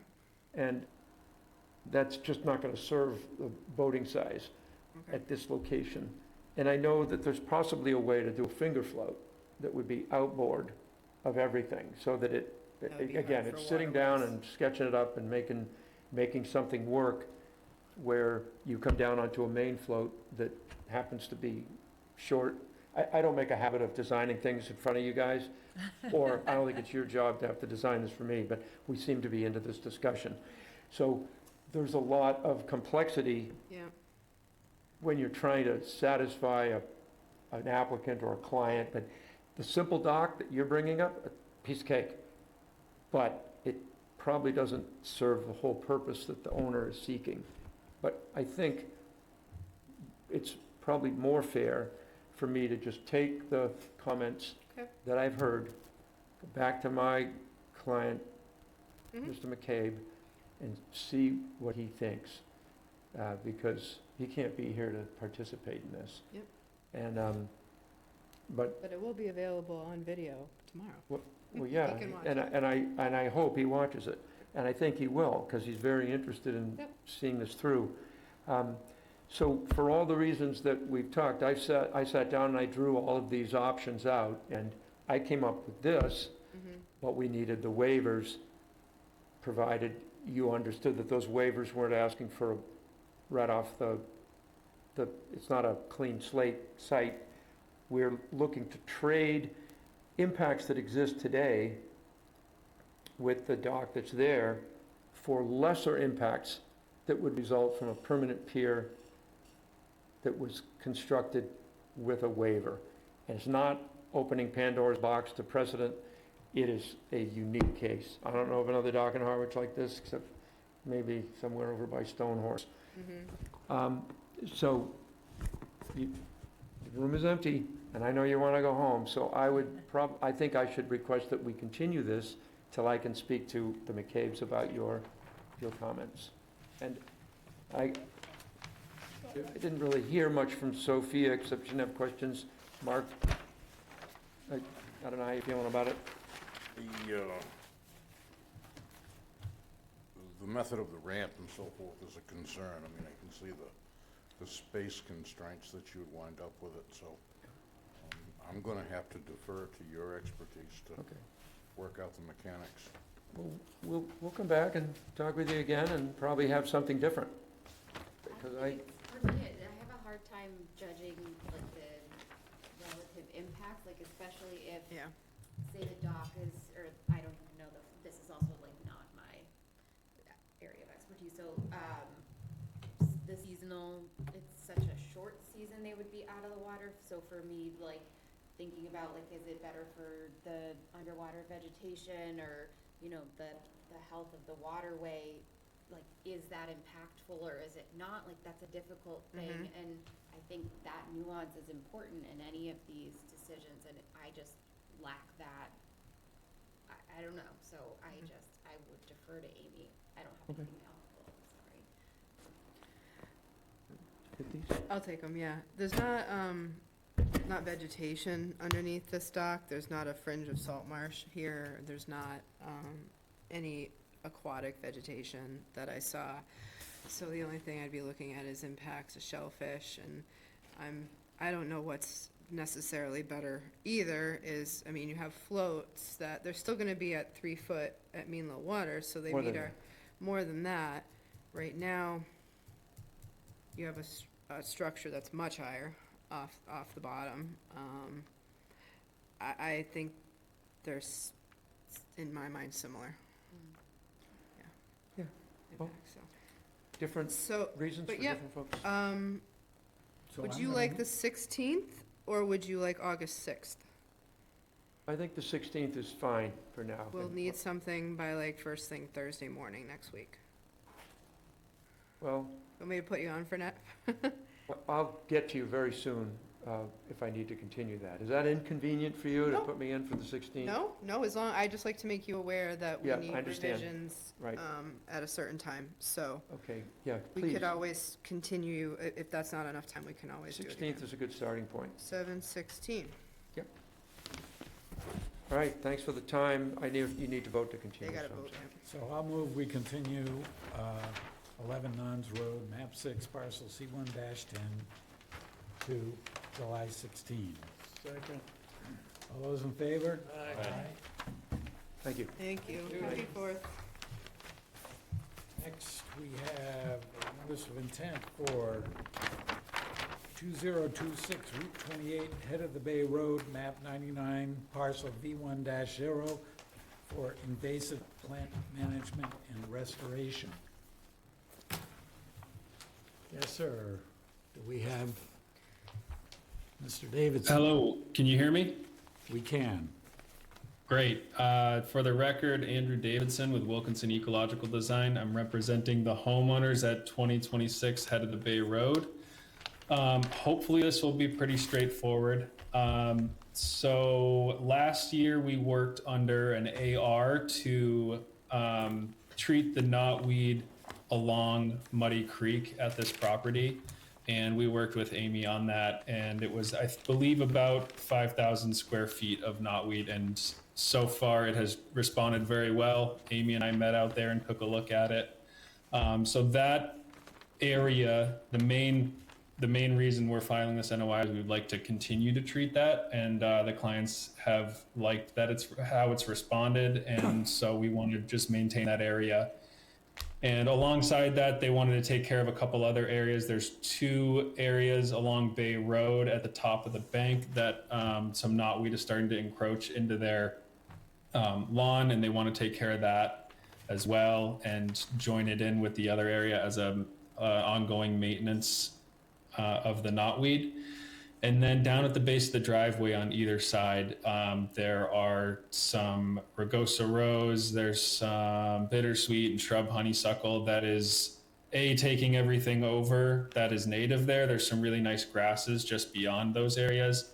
And also it's making it very difficult to pull out on the head of the bay. In that area, we would also be planting several shrubs, including inkberry and beach plum. And all areas of any removal, including the knotweed areas, would be seeded with our native meadow mix. Other than that's pretty much it. So I'm happy to answer any questions. Thank you, Amy. Thanks. Last year, I did allow Wilkinson Ecological to treat about 5,000 square feet of knotweed. They approached me in kind of the late summer season and really wanted to get it started while the season was correct to do some of the work. So we said that with the understanding that they'd be filing a notice of intent for ongoing maintenance of, or removal of the knotweed and replanting. So that's what you have here before you. The property is has other invasive species as well. The owners want to tackle this for now. I would say you probably had, what, a 75–80% success rate with the knotweed. There, we did see, a decent amount of resprout, and we understand that that species is difficult and is going to take many years to get out of there. My first question is, are you anticipating removing any of the dead knotweed and like kind of superficial root masses before you do any seeding here? I don't think that has been directly discussed. It would, I mean, that's absolutely something that we could fit into some of our visits. So I guess the answer is we can. Because there's a pretty decent, layer of, not thatch, but if you will, dead stalks and whatnot there that it might be, you'd want to at least get that out of there before you do any seeding. And as we spoke about on site, I am in favor of doing on the big area that overlooks Muddy Creek, doing more than just a native seed mix in that area. It is a little bit of a view corridor from the house if you look there out to Muddy Creek. So, but there's certainly a lot of elevation drop off there. That in the lower areas, basically probably around the floodplain contour A there, AE, that maybe some shrub plantings, native shrub plantings, and especially close to the limits of the river, some upper marsh plantings could be added in there. And then just making sure, either with a split rail fence or boulders or something, kind of designating a no-mow zone that, this area, if it is managed for invasives and is going to be maybe a mixed grassland, shrubland, but without something stopping it, it easily could be an area, especially up to the top of the rise there, where a mower could make its way. So I would just encourage a little bit more diversity in that large area. But and other than that, I think it's a good plan, and we would expect annual monitoring reports, at least for that. Probably 2 in the first year and then 1 after that. Absolutely. And we would just, if the owners have the ability going forward to do more, we'd, love to see it. So. Great. Thank you. Okay, thank you, Amy. Wayne? Yeah, I have a couple of questions. You keep talking about appropriate herbicide. What herbicide are you talking about? The appropriate herbicide for knotweed is glyphosate. Yeah, Roundup.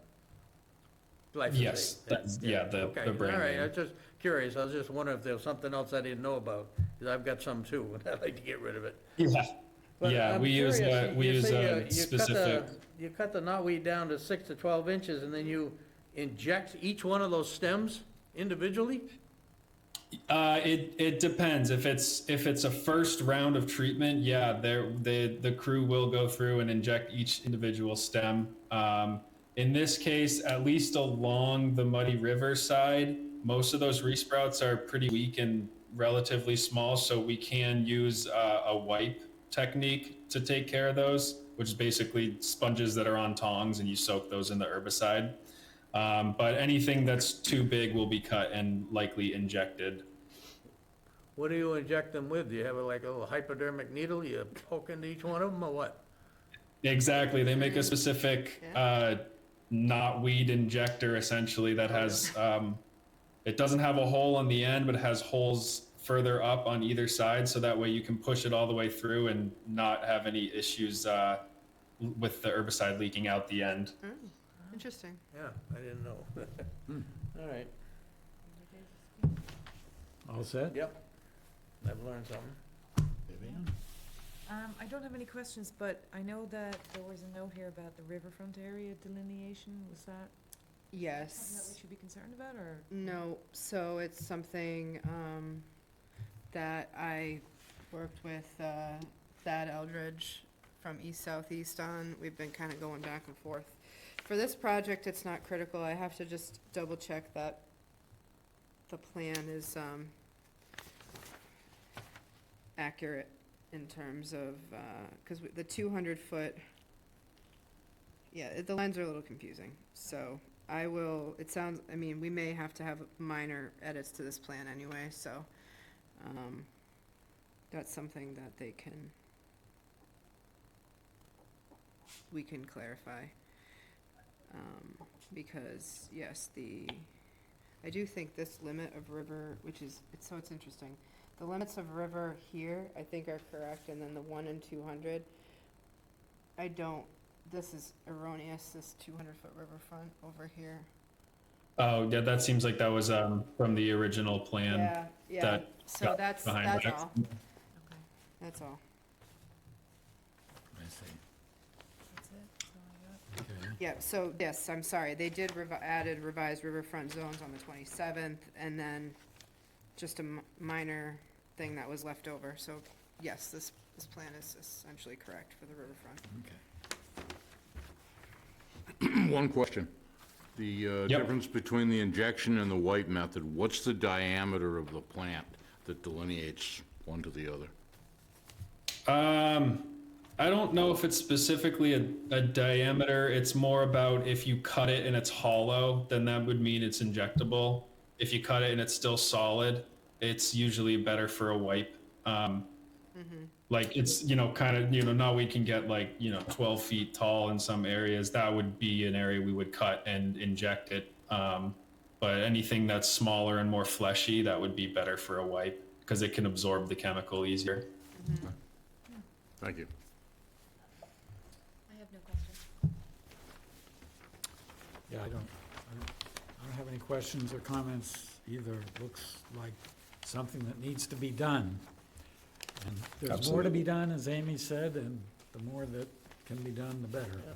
But How does the commission feel about my suggestion of a greater diversity of plants in the large replant area, as opposed to a nice grass seed mix, but would you like to see something a little bit more? I think that sounds good, yeah, always for more diversity. I would favor that as well. I agree. Likewise. Yep, me too. Okay. Would you be comfortable, I'm trying not to do another continuance to next time if we don't have to. Would you be okay voting contingent upon receipt of a acceptable plan at your next meeting? Yes. Yeah. How does that sound, Andrew? That sounds awesome. If we could have a revised plan, first thing Thursday morning next week, that'd be great. I'm off the first few days of the week. But if you can send it to me electronically, I can weigh in, and if you have any questions on what we're looking for. Great. I mean, I do have just a quick, do you have generally numbers, like another 5 to 8 shrubs or more or less? So, this is correct, commissioners chime in if you want, but I was thinking along the riverfront area, essentially at the bottom of the slope. Got a bit of Phragmites there. Yeah. Honestly, if they wanted to include that in the treatment, I'd be okay with it, because it's just a small fringe area. But in that general area, if elevation, I don't want to see the frag overtake it, but, marsh elder or something like that, right along the fringe there, but out of the way of and just a couple, maybe spaced throughout there. And then maybe in the lower area, a couple of clumps of shrubs. That's a new word. Yeah, I love it. Shrubs. Maybe a couple of clumps of natives to kind of naturalize that area more. Okay. And in there, I can't remember, it's kind of half sun, half shade in that area, probably. I think there's a couple of cedars in there. Yeah, so you could choose appropriate species, shrub species for there. And the top area where it's somewhat flat still, maybe mixing in some native wildflower seed mix with your grass mix would be nice too. Okay. Butterfly, milkweed, or goldenrod or something. If that's possible to add to the seed mix. Yeah, I can definitely ask around and see how that would work. Yep. All right. How does that sound to people? Sounds good to me. Sounds good. All right. We could have a motion. Anyone care to make a motion? To continue this? No, No. to approve Oh. pending this plan at the order of conditions meeting. All right, I'll make a motion, we approve the plan for the route at the head of the Bay Road, map 99, parcel B1-0, contingent upon the conditions that Amy's been talking about for the re-vegetating said area. Second. Discussion? All those in favor? Aye. Okay, Great. 5-0. Thank you. Thank you. Have a good night. Good night. Let's see, now we have notice of intent for 0 Snow Inn Road and 69 Snow Inn Road, map 15, parcels P3-A and P3-1 for dock restoration. Yes, sir, you have the floor. Good evening, Commission. This is Dan Charmickley with Ty and Bond, representing the applicant at 69 Snow Inn Road. I'd like to request a screen share. I just have a brief presentation to present to the Commission. Yeah, that's gonna allow you to do that. Awesome. Okay, Okay. Screen share. Window. There we go. All right. Can everyone see that? Yep. All right. Fantastic. So there's just a slight delay between when I click it. There we go. So, like I said, just a very brief presentation to give tonight. We'll just talk about project location, the existing pier that's out there, our proposed project to replace the pier, and then open it up to questions from the Commission. We have not received our Mass DEP file number yet, just so you know.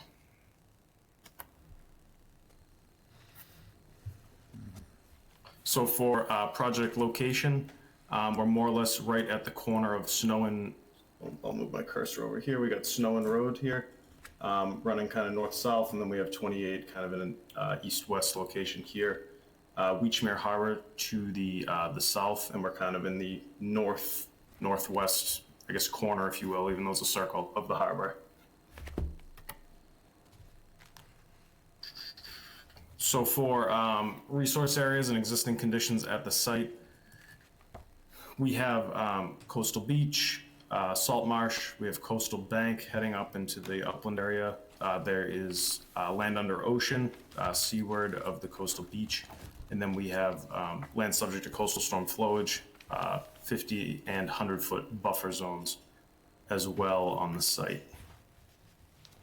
So for the existing pier that's out there right now, the structure extends about 85 feet beyond mean high water, kind of your, say, typical timber pier, if you will, 2 piles per bent with cross bracing. There's a ramp section that comes down from the coastal bank and then meets the flat section right here that heads out along the pier. We have a shorebird nest platform that's part of the pier right now.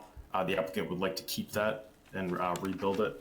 And then we have a timber gangway going down to a timber float out here. Here's like just a cross section, more or less what I described, timber piles with cross bracing and timber pile cap. The existing piles only stick up about a foot above the deck right now, and the pier elevation's at about elevation +6. It's pretty low. If we get a really, really high tide plus some, some wind-driven surge, the pier tends to go underwater in its current condition. And then here's just a few pictures of the site you can see out here. So the pier's in pretty severe disrepair at this point. You can see from that picture, it's kind of got a little wonkiness to it as it heads out. It's not even really in a straight line anymore.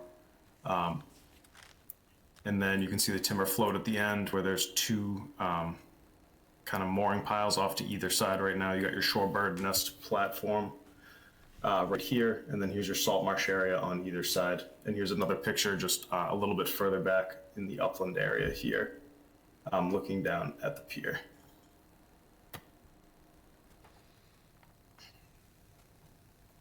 Then here's just a few more existing conditions photos here. You can see a little more of the salt marsh area.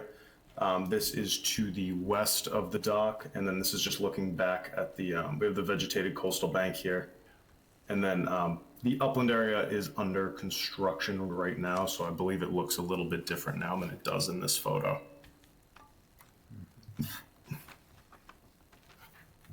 And so for staging areas, so we anticipate that most of the pier construction will take place from the water via barge. They'll probably have a small crane barge in there to drive the piles and help assemble and construct the pier. The inshore-most portion of this, there is a bent or two of piles that are probably going to be difficult to reach from the water, so that's why we added this upland access and staging area so that they could bring in an RT crane and potentially drive piles from there if they're not able to reach them from the water.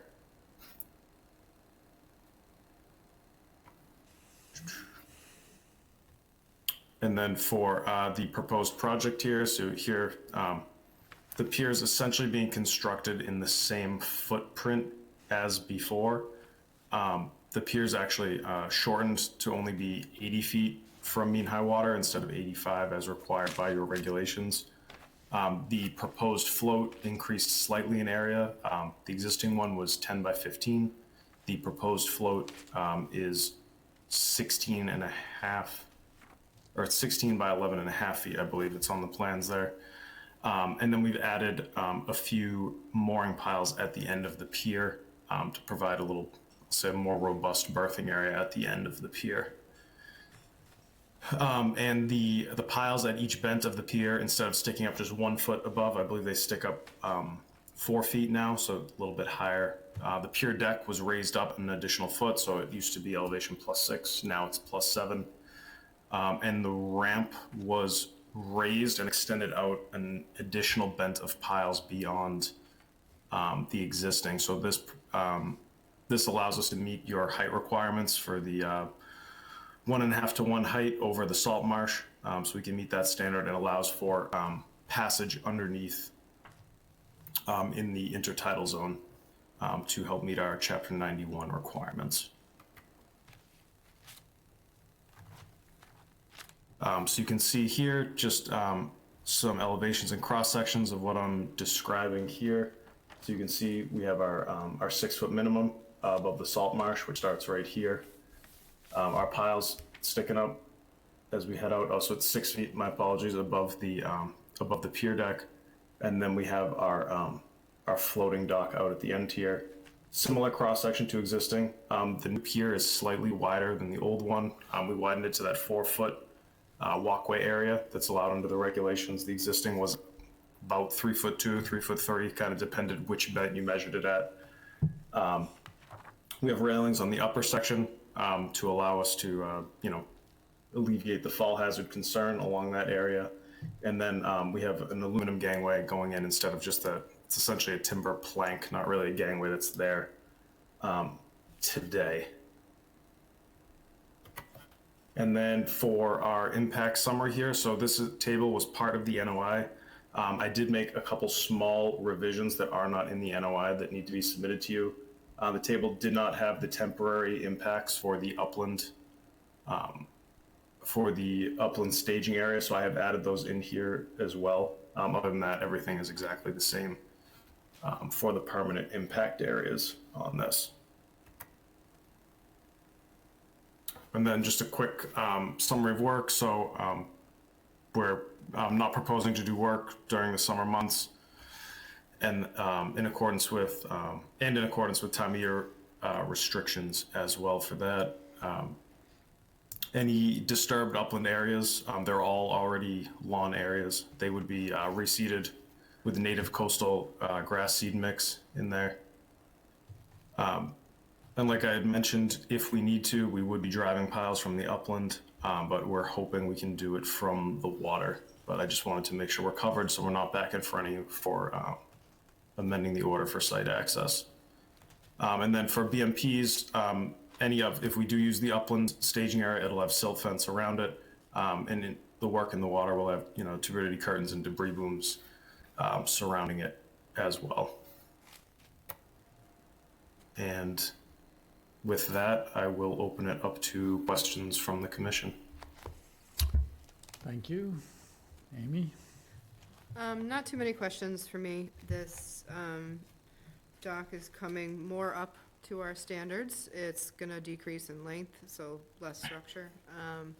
Well, length structure. It is getting a little wider, I think, so but it's still under our, meets our regulations for width, but it's going up higher, which will better protect the salt marsh and allow better salt marsh growth. And you still, even though you're changing the dimensions a bit of the float, you're still under our maximum. The only thing, and we talked about this, I think, via email, is that you have 3 feet of water on the seaward side of the float, but not all completely around the float, which is our regulation to have that. But as this is an existing license structure that was built prior to our regulations, and I think the commission even being in place, I think there's a little bit of room for negotiation here, that there doesn't necessarily need to be 3 feet around all sides of this float, considering you're making other improvements that will better protect the resource area. So, and you had said too that it would literally be dredging like 3 cubic yards or something like that of material in order to get to 3 feet around all sides. So it's, I think, when the time comes in 10 years, if they need to dredge, that's something different. But I think for now, approving as is makes sense. Yeah, I think I'll add to that. The applicant has interest in a future dredge job. The pier in the condition it's in was kind of the main priority at this point to get that done and taken care of. Okay. I wouldn't be surprised if we're back in front of you with a dredge project in the next year or two. All right. It's good to know. So we don't have a DEP number, so technically we shouldn't vote tonight, but certainly, hopefully only continue for the purpose of getting that number.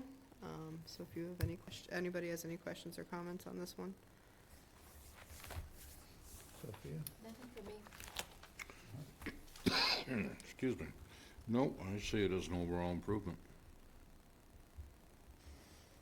I agree with Mark. I only have one question. It's probably more of an informational question. Do you, Amy, might know this more than anybody. Do you know where the outfall line is that runs down from Route 28 for the drainage? That comes out down near that property somewhere? Well, it's, Is yes. it on that? Oh, is it So on this it's not property? on this property. Okay, all right. No, it's on Snow Inn Road, and it comes out onto the more of the west side of the harbor along Snow Inn Road. But that was fixed to a certain extent with the sidewalk project. About 75% of that runoff from 28 is now being treated before it Before we get to the harbor? gets to the harbor. Okay, no, I was just curious as to where the outfall actually was. I can thought show it you was- on that I map. thought it was over there. I don't see it on there. It's not, but I can show you where it is. I thought it was over by Dave Davis's, which is this property here. Yep. It's over right in there? It's right here. It's right there. Okay, good to know. So I have comments, questions. I was looking at the history because I remember frequently seeing the lovely, large, I think, wooden schooner that had been moored at the end of that pier for many years. Yeah. I was looking at The Tyrone. the Tyrone, that's right, I couldn't remember the Schooner name. Tyrone. Remember seeing them at the town dock in the Stage Harbor as well. Probably somebody working on it. But I was just looking on Google Earth and noticed that in many of the historic photos on Google Earth, there's a powerboat on the inland side of the landing, and even floating landward from the mooring pile on the east side of the dock. So I take it that it's a new owner, he's probably gonna have a different kind of boat, has different ideas about how they're gonna be using the thing. But I'm concerned about two things: a large boat that may go aground, although it appears that there's plenty of water there. If the Tyrone was there, I don't know what the Tyrone drew, how much water it needed, but it wasn't a shallow boat, I don't imagine. Yeah. But I'm concerned about we're gonna restrict the use in the order of conditions of any power boat being on the landward side, or even on the west-facing side of this dock. If you come around, you potentially have problems there. And I don't quite understand the dimension of the float, which it's sort of square, and if the whole point is having access to a large vessel moored on the seaward end of everything, why is it square as opposed to longer and narrower?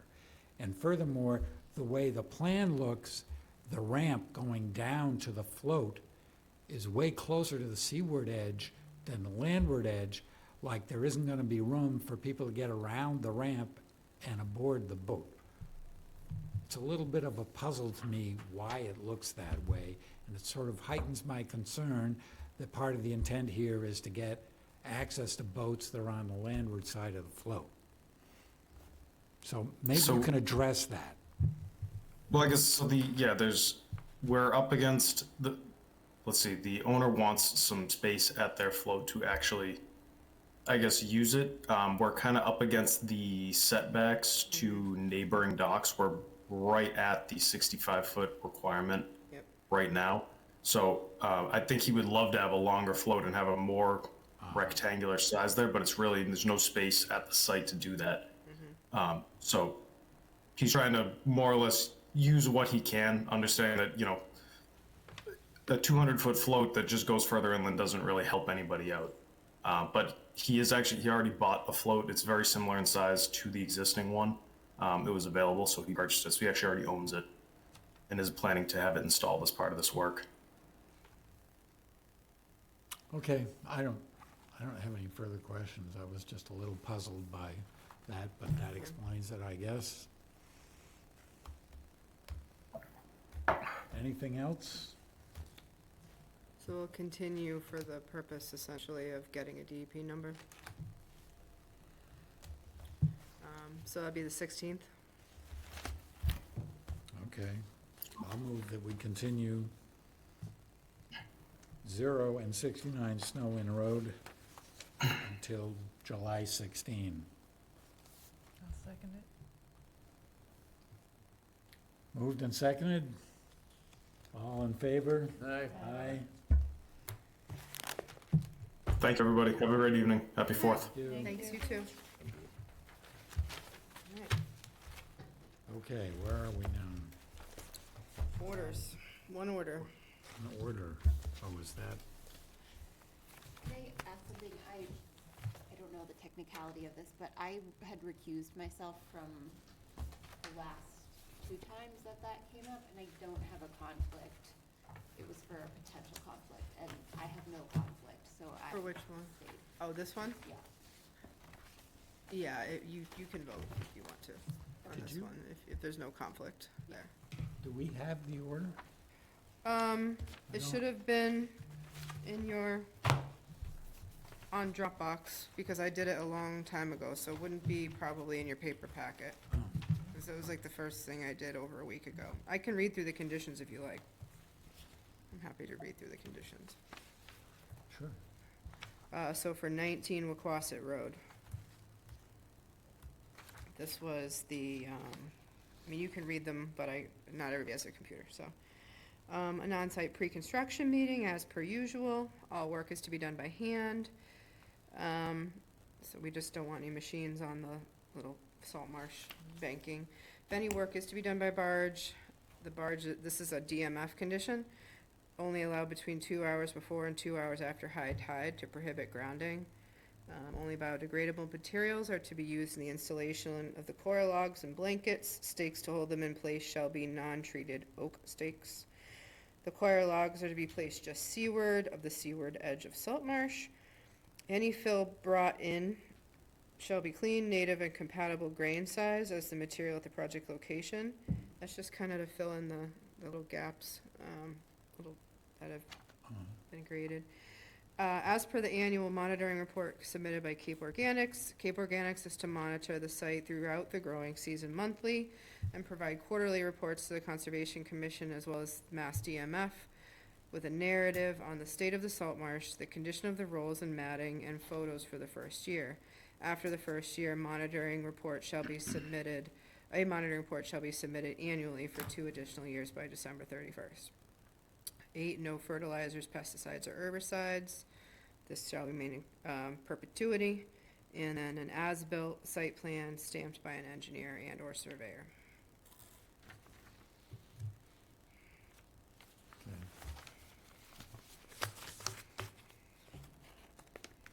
I don't have anything. I don't either. Anyone else? Nope. I'll move that we approve the orders of conditions for 19 Wilquasset Road, map M5, parcel K1-41, SC032-2596.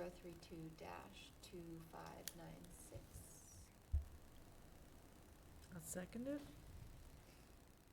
All those in favor? Aye. Aye, 5-0. I have one quick insertion before we do the minutes. It's in your site summaries. Its property is changing hands. The commission years ago granted a certificate of compliance for this project on 8 Paradise Path. They never recorded it, so they need a new one with wet signatures. You do not need to vote. You don't need to take action on this. It's already been voted on, but I just need your signatures. Okay. To make it a legal document. What's that? Minutes. Oh, the edits. Do paper, yeah.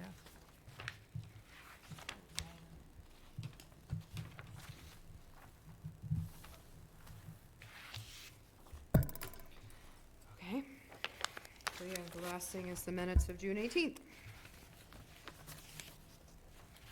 Viv, I've got yours. I'll just make sure.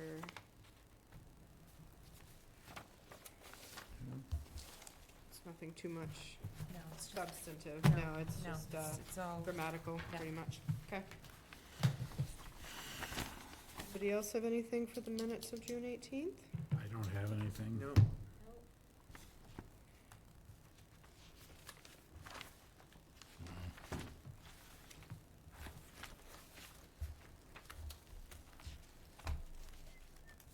all right.